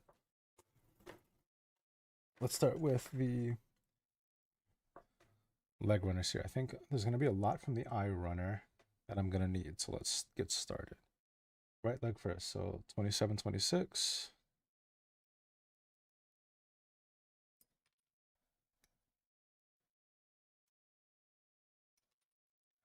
Ever played any Gundam video games? No, I did play the Gundam, the Gundam Evolution, the one that's supposed to be like a Overwatch competitor. I was terrible, and that was only the beta, but I haven't played really any of the other games. Let's see what else. I-26, 27, I-28.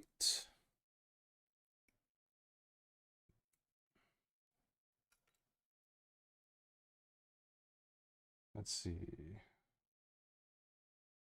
Is that all for the eye runner? Oh, wait. 19, 20, 23, 23. 19.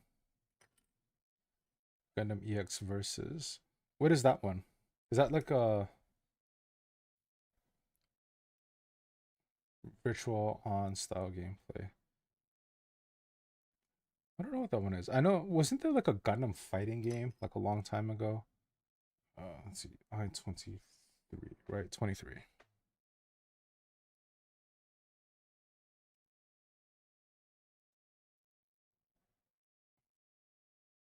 Oh, we got a new subscriber. Thank you so much.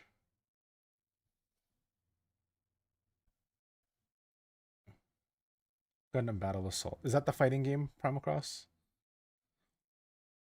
What's it, 2029? Yep, I-29.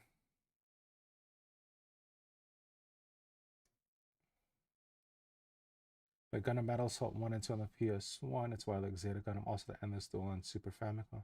All three are made by the same developers and are all fighters. See, I think a Gundam fighter would be cool, and I think if they were to remake it today, I think those would be pretty fun. So happy to get to watch live streaming videos help me realize a lot of things I can't think enough with. So thank you for being you. Hey, thank you so much again. I'm always happy that I can like either kind of put words to some things people feel about this hobby, or if I can just like validate some of the feelings people have about what they do and why they enjoy it. I'm glad I can do that. So, you know, as much as you like appreciate what I do for the hobby, I appreciate you guys for tuning in and watching videos every year. So, or every week that I tune out. And even if you don't watch all my videos, that's fine. I just thank you for the ones that you do watch. I've also played a bit of Versus Max in the PS4. Looking forward to play Gundam Breaker 4. Is that are there any Gundam games aside from Evolution that are on PC? I have a 360. Oh, I have a one, Xbox One, and my PC. So that's mostly what I'm limited to in terms of games. Um, oh, you know what I forgot to do? I didn't build the feet yet. I skipped the feet. Let's put some toes together. I'm gonna just do the right foot because we are on the right foot. It's the right leg. Where's the foot? There's the foot. All right, let's build some feet. I-16. I was just on that one.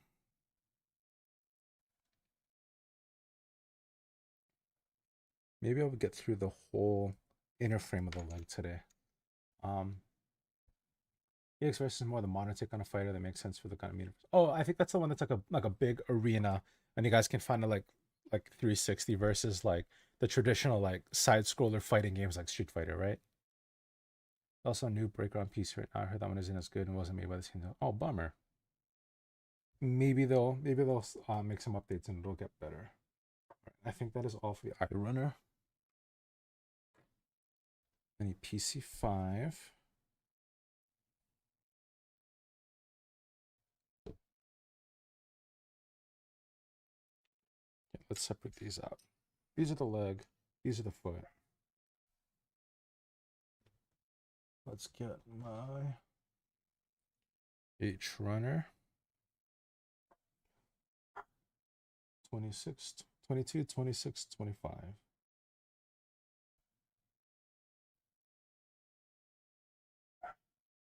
27, 28. Okay. Making sure that's all for the same foot. Da-da-da. That's right. You get the high speed action. That is like the show. That's awesome. Okay, maybe I'll have to try that one out. What is that one called again? Primal Cross. And then Izzy, the new Breaker has been out for a long time, so no update. So a lot of people looking forward to Breaker 4. Okay. And else pick up a kit in our building list. Yeah, if anyone's building something, let me know. Pop that in the chat. And I'd love to hear what everyone's building. Okay, wait. H runner 25, 26, 27, 28. 25, 26.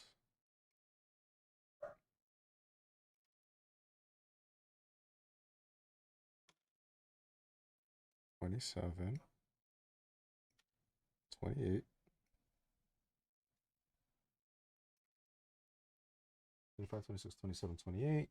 Do I need any more H right now?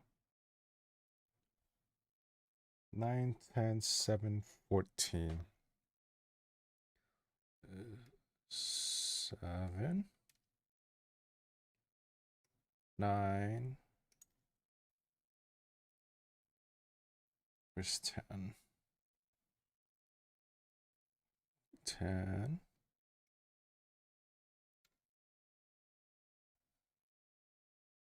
Okay, Gundam Endless Duels on SNES and Battle Assault 2 PS1, PS2 are 2D fighters, very solid games. Both have a cult following, play online via emulator. That's cool. Whenever they have like emulator games that are like super popular, that's always super cool to see. I remember for a while I went back and was playing Bad Company for a while. Like that has like a crazy following. I was surprised there were so many people playing that. I'm probably gonna start building Megami Device Queen of Hearts kits next weekend. Hey, cool. That's awesome. I like I heard the plastic on those are very different from Gundam.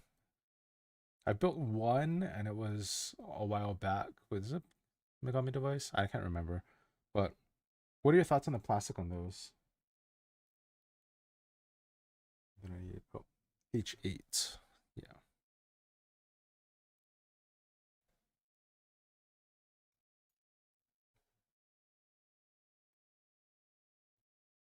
I think that's all for the foot. All right. Now I need my G runner. Oh, G is almost gone. I need 32, 33, 30, 32, 33.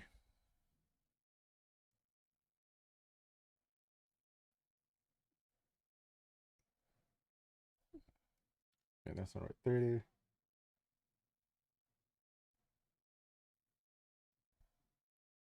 20, 30? Yeah, 30's for the back. 32. Oh, just 32. That one's for the other foot.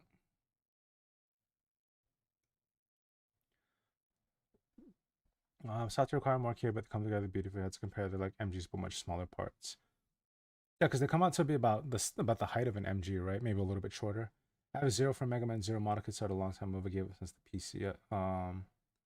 PCS pieces aren't sized properly. Oh no. Have you considered epoxy putting to fill in the gaps? Or is it like just weird scaling issues or bad formation in the molds maybe?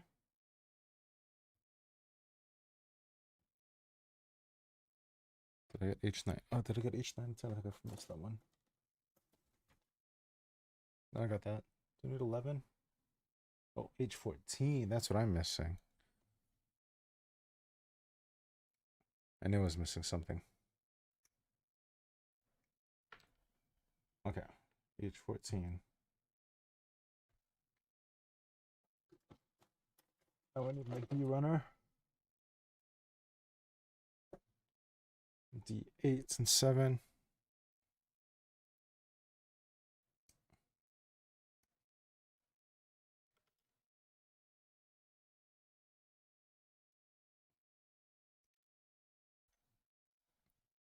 Let's see, I started with a door slash leg and tried to put them together. But when I try to put the two halves together, the soft PCS between stubs are too big and getting squished and deformed. Oh, are you talking about like the polycaps, like these parts? Like these really soft ones?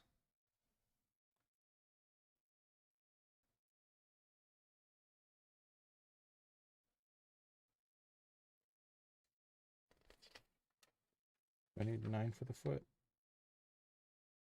Yes. Yeah, the polycaps. Oh yeah, that's always a bummer when the polycaps get kind of squished like that.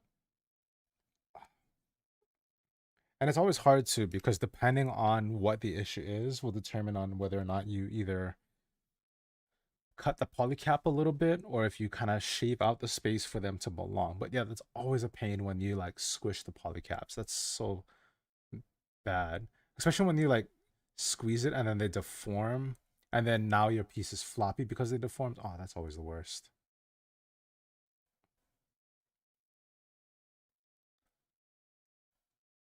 But wait, which Mega Man Zero kit was that?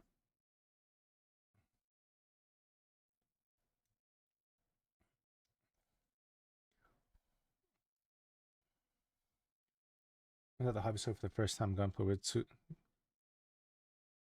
for Gunpla the tools were too expensive. I've just been using Fiskars and a box cutter, but we'll get the real tools someday. Hopefully, maybe this tool will be a good option. Kalex, I know like again, money's tight. I know $40 can be expensive for some people, so if you can't afford it, I completely understand. Continue to reuse what you do, but like if you save up and you're looking for something that's going to be like an all-in-one, so you don't have to buy multiple things, keep an eye out for the Hobby Meal Tool Kit. I don't know if I think Midwest Hobby and Craft might have a few left, or they might be sold out at this point. But if you're saving up for a solid toolkit that you want to make sure that's going to be worth your money, I would recommend this Hobby Meal Toolkit.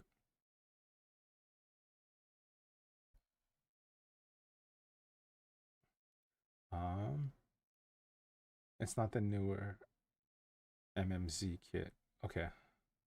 Um, is it the one that looks like the from like the old PlayStation games, the Zero, like the long yellow hair, and the beam saber.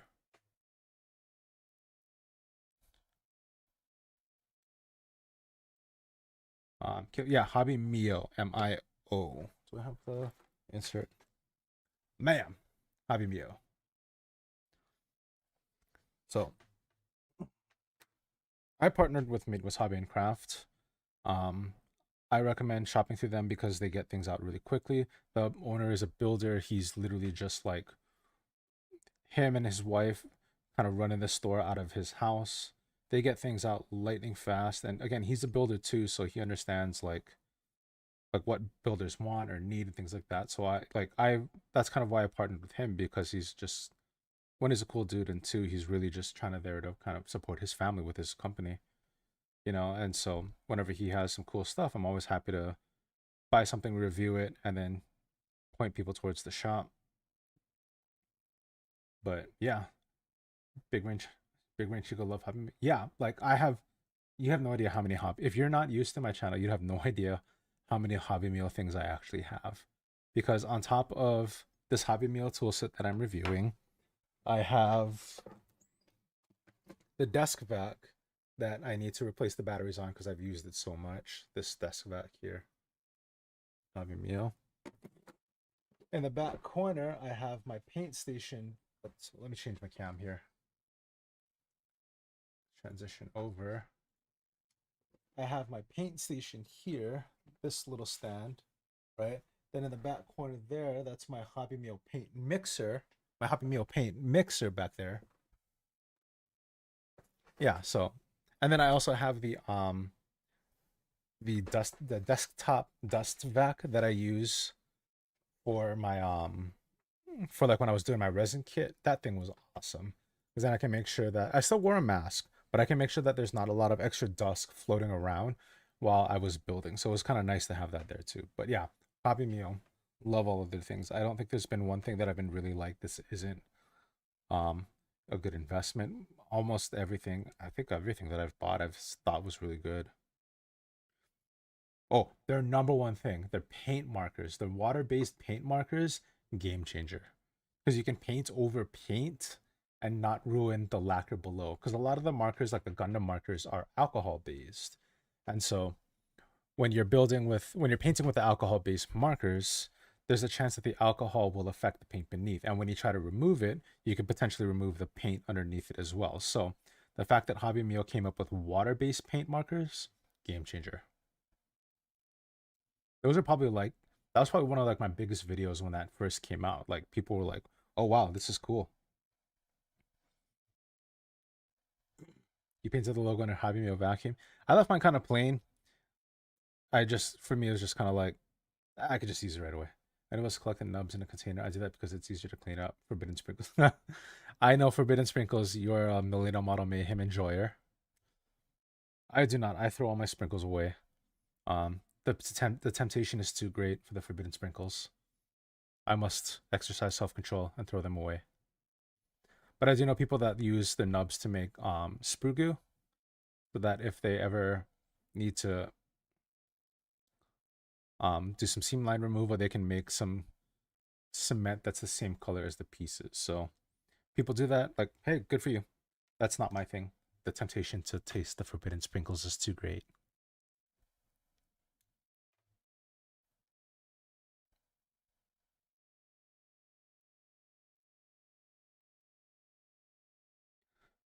It's the Zero, but the Mega Man Zero version of the game originally released in the Game Boy Advance, the sequel to the XP. Yeah, okay. Yeah, so I think we're talking about the same Zero then. Yeah. I think the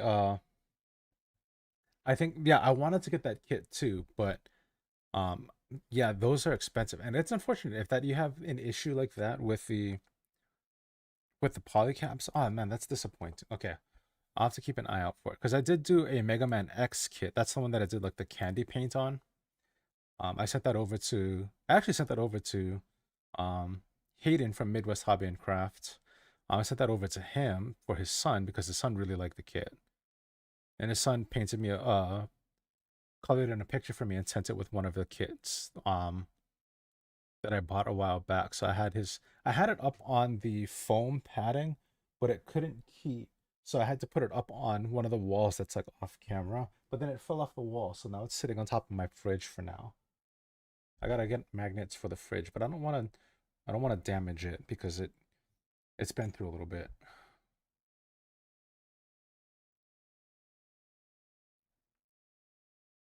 I don't get into panel line, but don't have any idea what I just want to keep it simple with a marker. Are you talking about like painting in the panel lines, or are you talking about like scribing?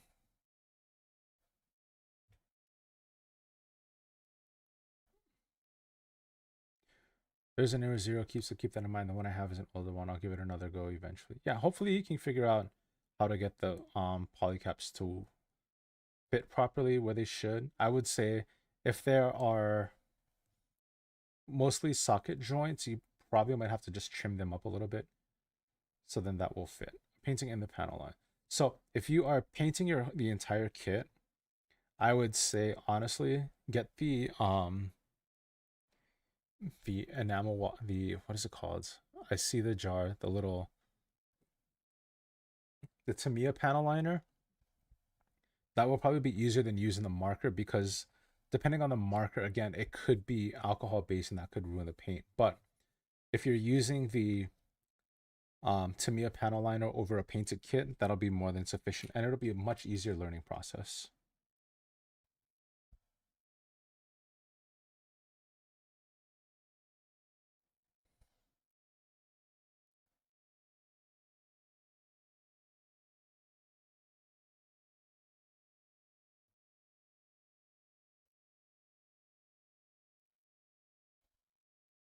Which are my tools now as compared back to that, so I probably could fix the issue. Yeah, hopefully you can get that together. Let me know if you do.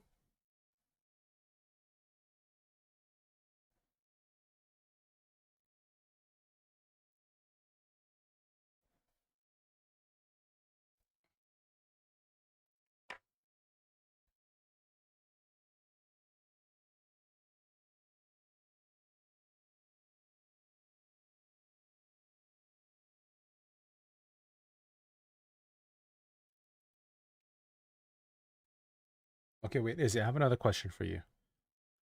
When it comes to the Tamiya panel liner, where do you get your Tamiya panel liner from? And then my next question is, do they sell the X20A thinner right next to it?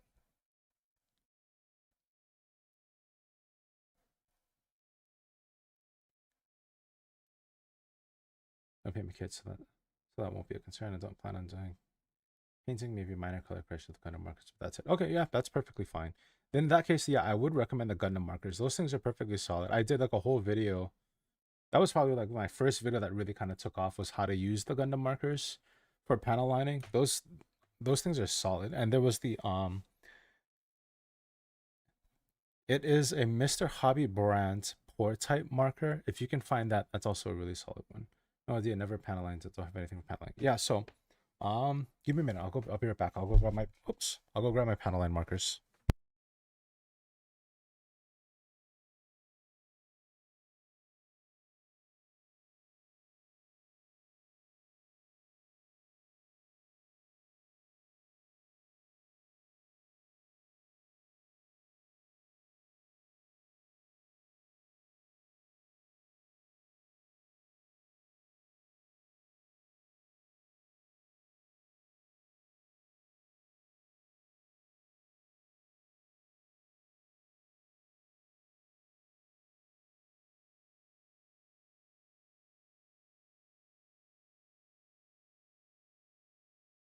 All right, I'm back. So I have the two types of Gundam markers here. This one is by Mr. Hobby, but it's the same thing as the Gundam pour type markers. See the pour type marker black. And then this one is the gray. The one about this one is it has that really tiny point, right? And this is what you're going to use to really kind of draw in. So I'll actually take this piece here, right? And all you're going to do, just draw the lines. That's it. There. So let's do this one. Bam. Just like that. Bam. And oh no, I went outside the lines. What am I going to do? Plastic eraser. That's all you need. Make a mistake, erase it up. There you go. I erased a little bit inside the line, so I could just come back in, make it clean.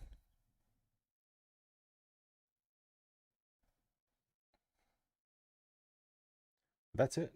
That's as simple as it is. And all you need is just like a plastic eraser like this, like these Monotomo erasers. These are perfect. Or if you have like the Pentel, I think the brand is, the one that comes like those big giant ones, you can use one of those too. And that's all you need to panel line. You could get the pour type like this, and the only difference between this one is that this is more like the other style where all you do is just touch it into the panel and then let it flow. But even this one too, right? Once you touch it in and when it starts to flow, which I'm also surprised because these pens are old. These are years old. They're actually still working pretty well. Let it sit for a minute, and once you're done, this one you might need to be a little bit more conservative with the application, but for the most part, once it's in there, you erase it up. I think it's because my markers are old.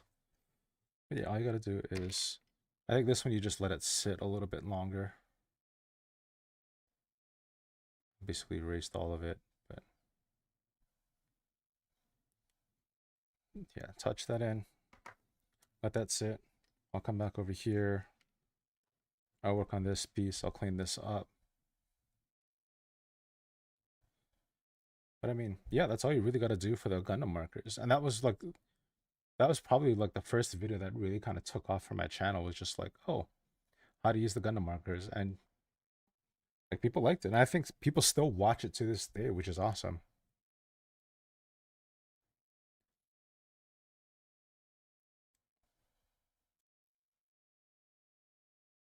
And so that actually brings me to another question.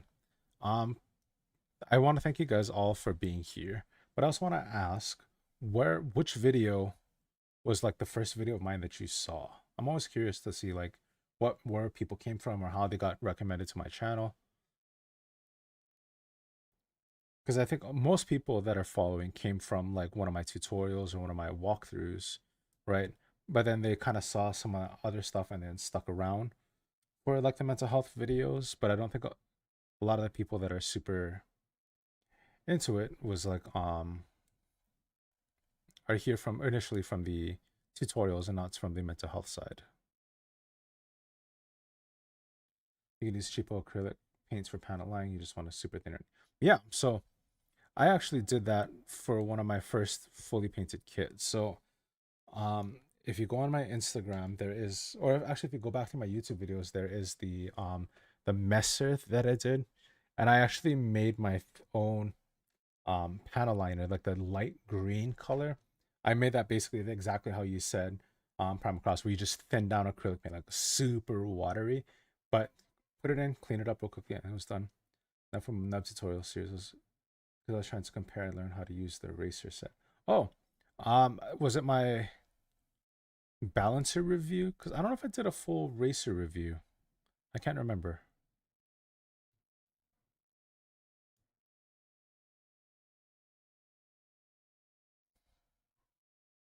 Or was it like my how to use? So the mental, I don't remember which one that was my first. Wow, I'm glad you came here from that one. Yeah, I've done so many different videos. Sometimes I can't always remember which ones I've done and I haven't. There's been a lot of videos that I was thinking about doing, but I just haven't got around to doing because either I was in the middle of a build and then the hype around that tool kind of died a little bit. So I was like, most people have already kind of, there's been other reviews out, so there's no point. Not really no point in competing with it, but it's just like, well, let's just move on to something else. Recommended one day and then stuck around ever since. Hey, I appreciate that. Thank you so much. We were just comparing sanding / filing methods. I know it was some nub removal video. Oh, that might have been like one of my very first videos too, which was like the how to use nippers video, or how to use a hobby knife. I can't remember. I don't think I did a how to sand gunpla, but that could have been a, okay. So now this one's been sitting for a little while. Yeah, it's dry. So now that it's dry, I'll just come over the top of this real lightly. Just erase over the top.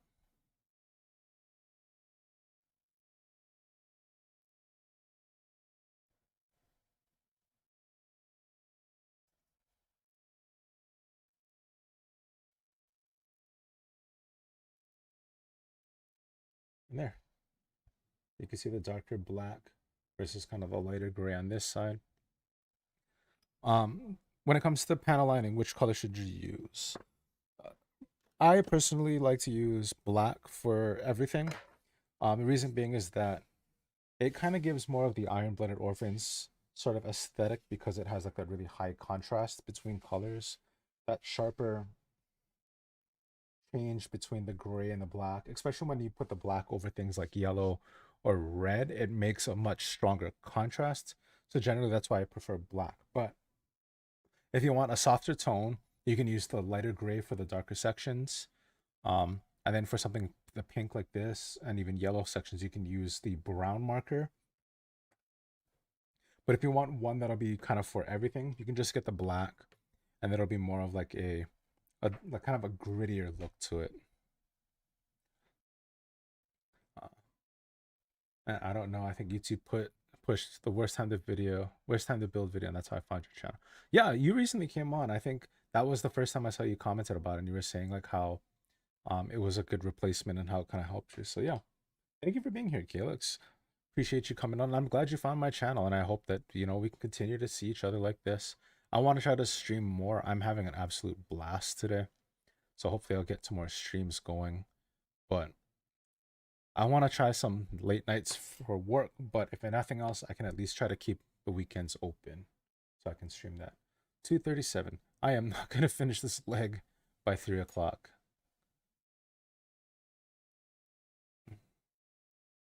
Real quick, what kit are you building? Oh, I am building the Master Grade Zaku 2.0. This is 2.0? Master Grade Zaku 2. I don't know if this is 2.0. I think it's just the Master Grade Zaku 2, but it's Char Zaku. I'm gonna keep the red. I am gonna paint this up, but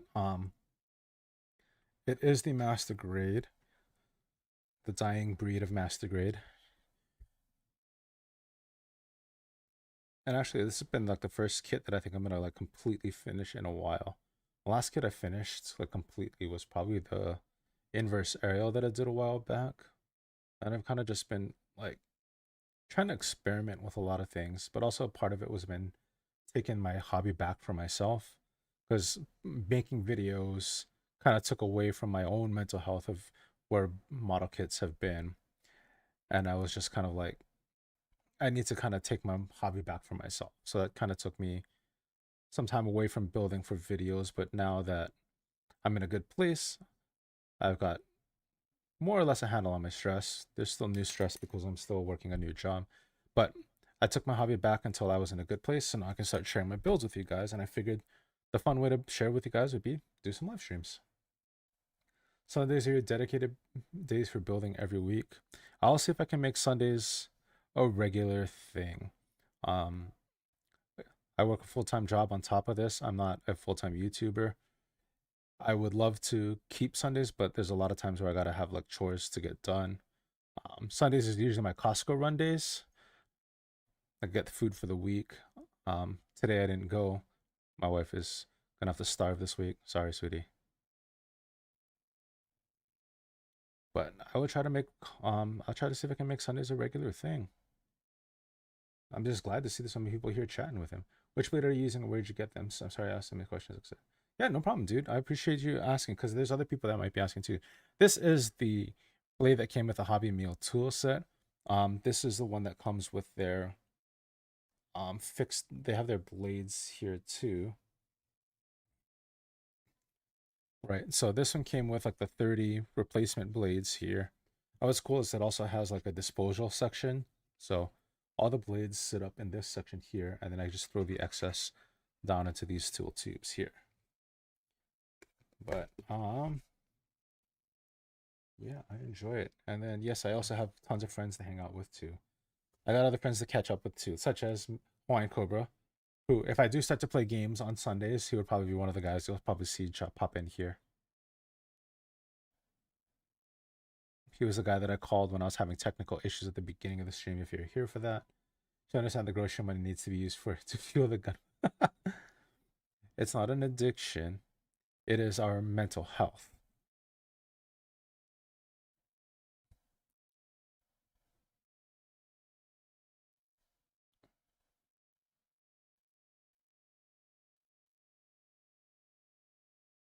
Now the real question, I should take a poll on this. How many of you guys think I'm gonna actually finish this foot before 3 o'clock? That's another 19 minutes. What do you guys think? Am I gonna be able to finish this in time? With the rate that I'm going, do you guys think I'll finish?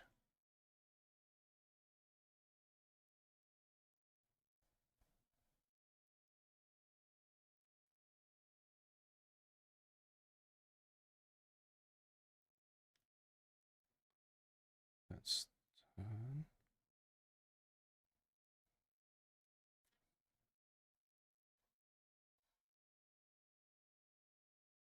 DJ believes in me. I got one believer. Any non-believers in chat? Probably not, but that's okay. Got one non-believer. It's okay. I don't think I'll get the full leg, but potential to get the foot done. I'm thinking about just the foot. Do you guys think I'll be able to finish just the foot? Considering that I'm already on cleanup right now.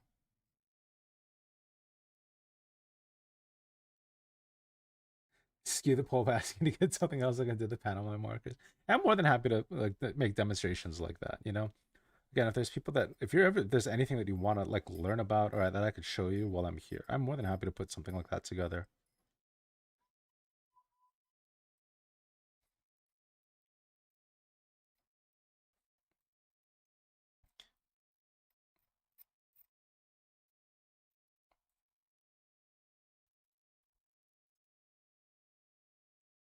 Everyone here on the West Coast, temperature is 60 Fahrenheit. Oh, that's nice and cool. I wish it was 60 degrees here. I think it's like 80, 81 right now, according to my computer. It is hot. Um, I don't turn my AC on because it's a little loud and I haven't quite figured out how to tune out that on the microphone. Almost 9 p.m. Eastern. Wow. Well, I thank you guys for spending your Sunday evening here with me. I really appreciate you guys taking the time out of the day to just chill, build with me. If you're not building or you're doing other things like preparing dinner or whatnot, again, thank you guys for being here.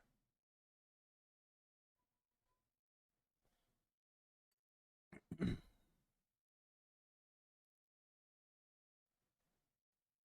think this one is done.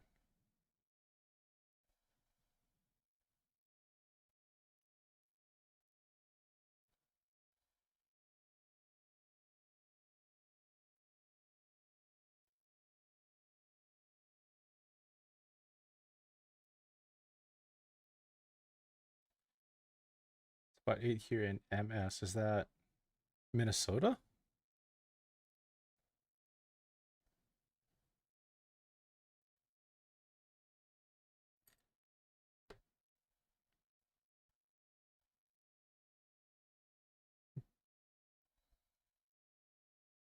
Mississippi. Oh, I was way off.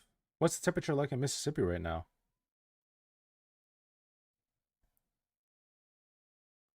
Because I know you guys get like really humid, really muggy. Like I get kind of humid. I don't get like deep south muggy humid. 77. Okay, that's a little bit nicer. But what's the humidity at for you? Humid as F. Okay. That's what I thought. Because I think your humidity, yeah, what's the percentage right now if you don't mind looking it up? I'll look up mine. I think mine is at like 60% humidity. Let's see. Weather information. 79 feels like 81. 54%. 54% humidity.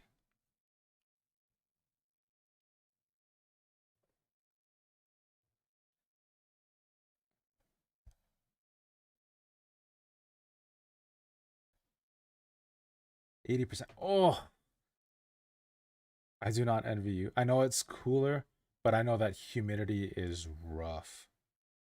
45% SoCal. Yeah, 60 and 45%. That sounds pretty comfortable. A Z Flip Life. No, it's not a Z Flip. It's a Z Fold. Oh, look at that. I got it so that I can like put it up and watch like videos while I'm like building.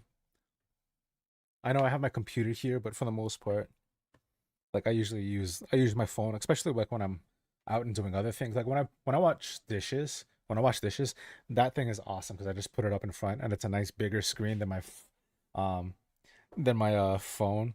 But yeah, I love that thing. Um so good. So yeah, I don't envy the high humidity there.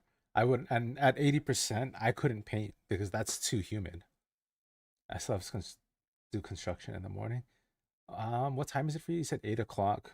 What time do you have to get up? Because I know sometimes like you guys got to get up super early for construction. Humidity is 48% there. Yeah, that's pretty good too.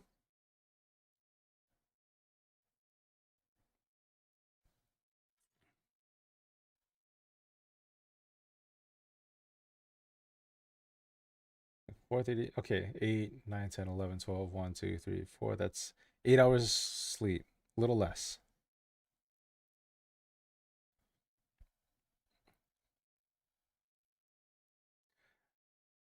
4:30 a.m. Yeah, so I know some people, like for myself, 8 hours is a little too much. I get roughly about 6 is what I need, and I can wake up pretty well.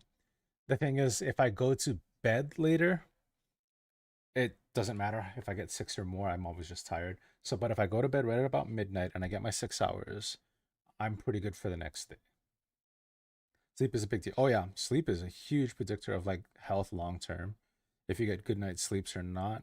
I know again with a lot of people have different jobs that kind of have different demands. My biggest issue is that like I that's my build time. 9 o'clock till about midnight is my time to work and build. So I kind of push my bedtime a little bit, especially like now, like when I'm like, oh, I'm almost done with this piece. I'm gonna go for a little bit longer. And then I end up like it's 1 o'clock a.m. and I'm regretting my life decisions. Like, oh no, it's late. I went to bed too late. And then I wake up the next morning regretting it. But it's always worth it because it's always fun. That's how I do too. Yeah. So a lot of people say you need 8 hours. I say, no, you need exactly as much as you need. How much do you need? I don't know. To find out. Okay, so I believe these are all done and good to go. But I can't assemble because I forgot to cut out some other pieces. I forgot the feet. Uh 21, 20. I've got 12 minutes. I think I can do this in 12 minutes.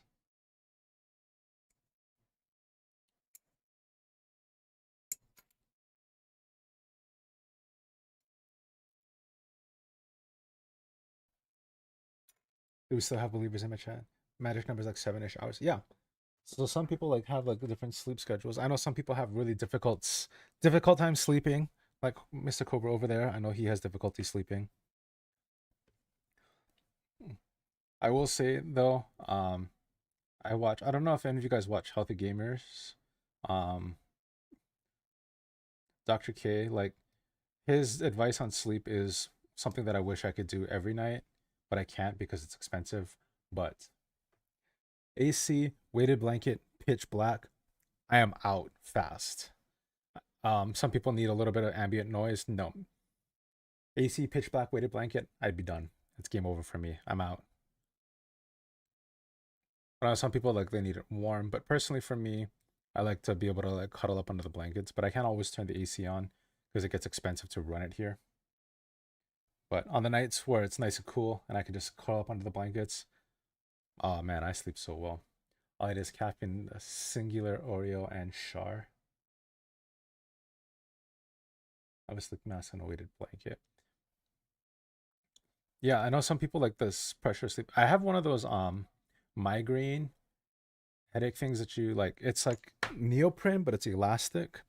When I put that on when I have a headache, oh man, I knock out fast with that thing. But just that little compression and the coolness of it, that's always great. Yeah, anything you can help to make you to trigger your sleep responses, such as like I said, no no light, because that's gonna trigger your the receptors in your eye to continue to keep you awake. You want to drop the temperature to have your body to trigger your I don't it's not the mammalian dive reflex. I forget what it's called. But if it the cooler it is, the drop of body temperature, that should help you fall asleep as well. And the weighted blanket is just to help you stay comfortable. I don't know what the science is behind the weighted part of it, but I know for me it's just like having that little bit of extra weight really helps. It makes me feel more comfortable. The only problem is I can't use it because Macy, as tiny as she is, I don't think she can move under the weighted blanket. So for the most part, she likes to sleep in the bed. So a lot of times I just use a regular blanket. If I could have sub-zero temps all the time at night, I would be in heaven. Right? Like if you could just like throw on a weighted blanket, just curl up underneath it, and be done with it. It's easy, right? Okay. I'm having trouble with the other knife. And this is where, so like this. I can't get to this nub right here. Very niche case, very specific instance where the longer blade kind of comes in handy. But like you've seen, pretty much every other instance so far, with the exception of like one or two things here and there, this knife has been more than enough. Can I simply just sand it? Yeah. But I'm trying to get the full experience of this kit here. With the hobby knife, that's just like another thing, just to note. It's not a super ding or anything, but just something else of note. Just a few passes here. Clean that up. 52. All right. 8 minutes. Am I going to finish on time? Do we still have any believers in chat?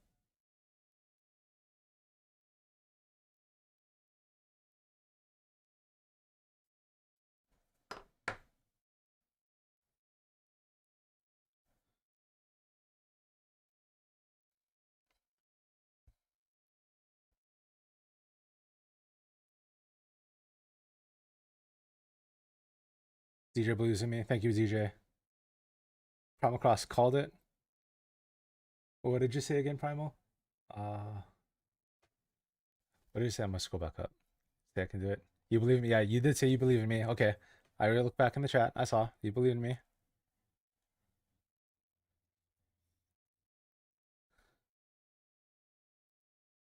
Still got it. I can do this.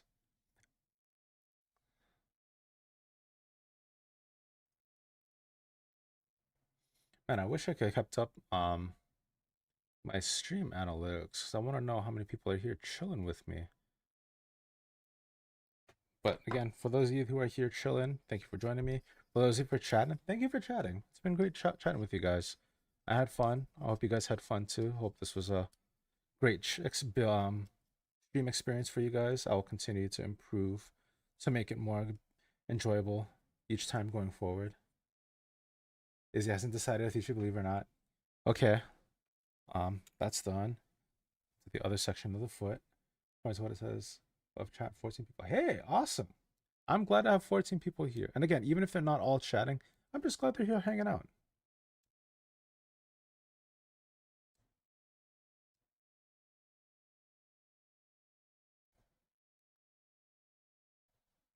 And if any of the quiet chatters want to chime in if they believe me or not, that's perfectly fine.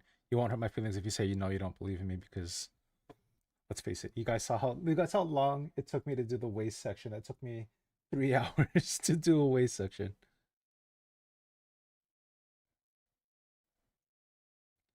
I'd take longer. I have a better finished piece than to build and rush. I almost always botch something if I do. Yeah. And that's generally why I take my time too, because I know that when I'm done with this, I know my nubs are gone. I don't have to go back in after I paint or prime to fix anything. That's kind of my motto too.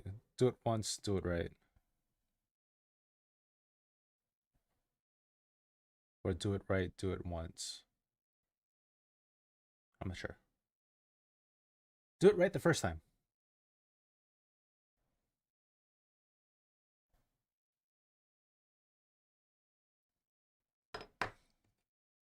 All right.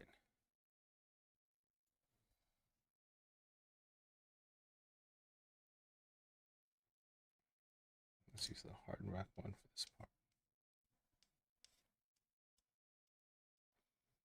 So the reason I'm doing like single passes because there's like a slight bevel on the edge of the heel here.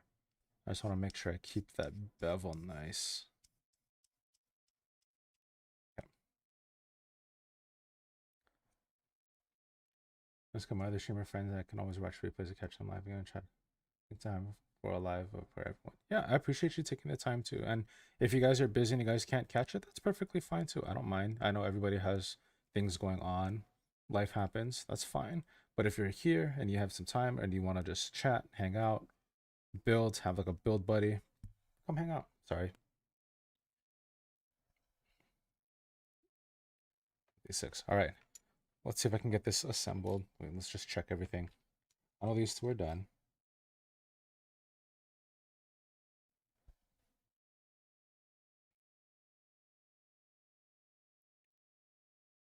That's good. Oops. That's good.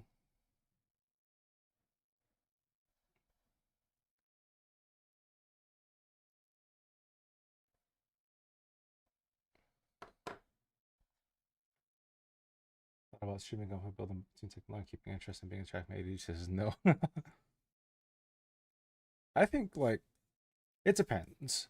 Depending on how severe like your attention is affected by it, it could be really difficult. Or with the right level of stimulation, you could probably do really well. It's hard to say, and I think the only thing is just give it a shot. If you think you might be able to do it, give it a shot. You never know.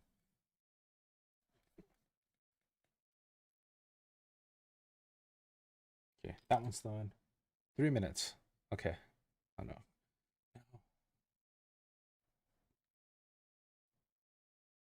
Okay, that one's done. No, those are done. No, that's done. That's done. That's done. That one's done. This one's done for sure. It's a little bit. Come on.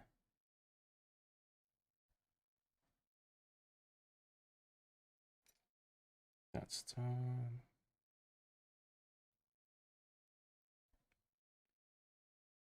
That's done. Hitting groove flow state is always a great feeling. Yeah. The only thing is it's hard to stay in that flow state. There's a lot of things that can kind of like throw you out of it, but if you're able to sit in it, it's a great thing to do. And the way to achieve flow state is you make sure that you have a level of difficulty that matches your skill. So if you're doing something that's too easy, you will end up like getting bored and getting distracted. You fall out of flow state. If you get too hard, right? It takes up a lot more brain power. You to get out of flow state because you're focusing really hard on getting the difficult thing done. So finding that perfect balance for flow state is difficult, but when you achieve it, beautiful. All right, 2 minutes. Let's get this assembled. First piece here. That part there. Oh no, did I forget to cut a piece out? H22. I forgot to cut a piece out. Right? That's eye runner. Where is it? Where is it? H22. Ah! Okay, come on. Let's get you out. I'm gonna finish. 59.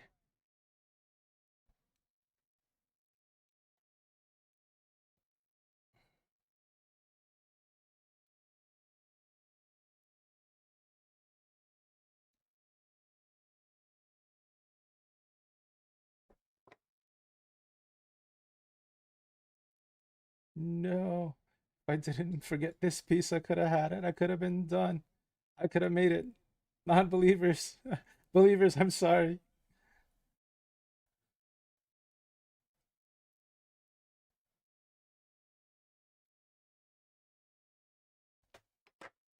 All right.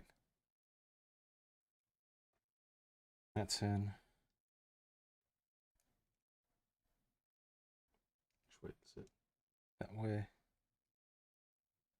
Oh, 3 o'clock. I missed it. Wait, no, it's not 3:01 yet. I'm still technically on time. I'm not late. I am on time. G32. 32. Where's G32?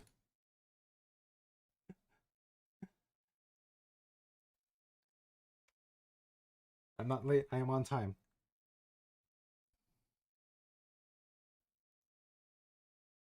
Oh, you know what it was? I cut out one of the pieces for the other foot.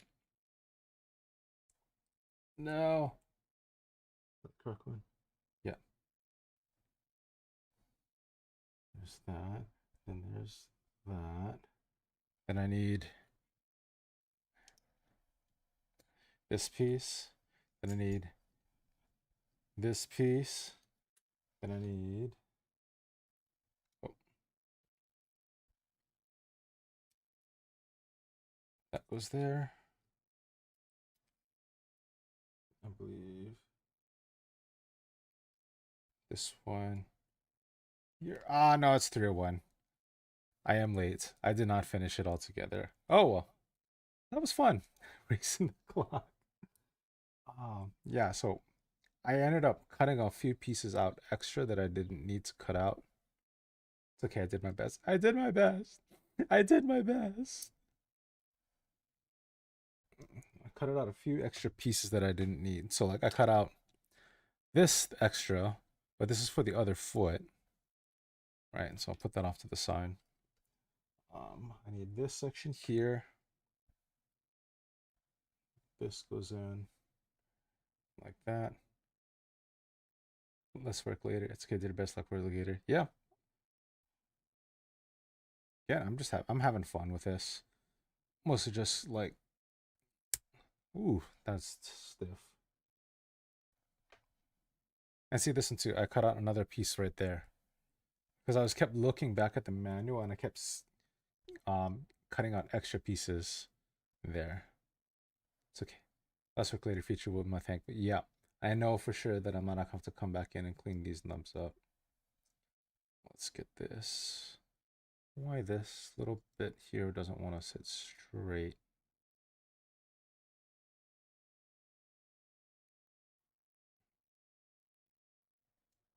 Let's get the pistons in.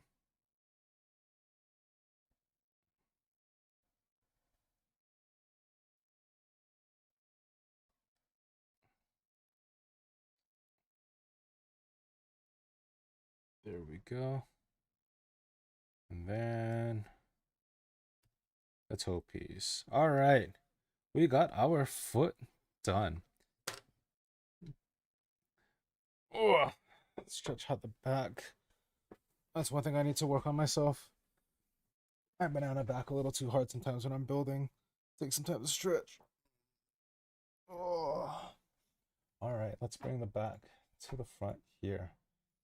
Well, I want to say thank you guys, all of you guys who came to chat. If you didn't chat, if you guys just came to hang out, thank you too.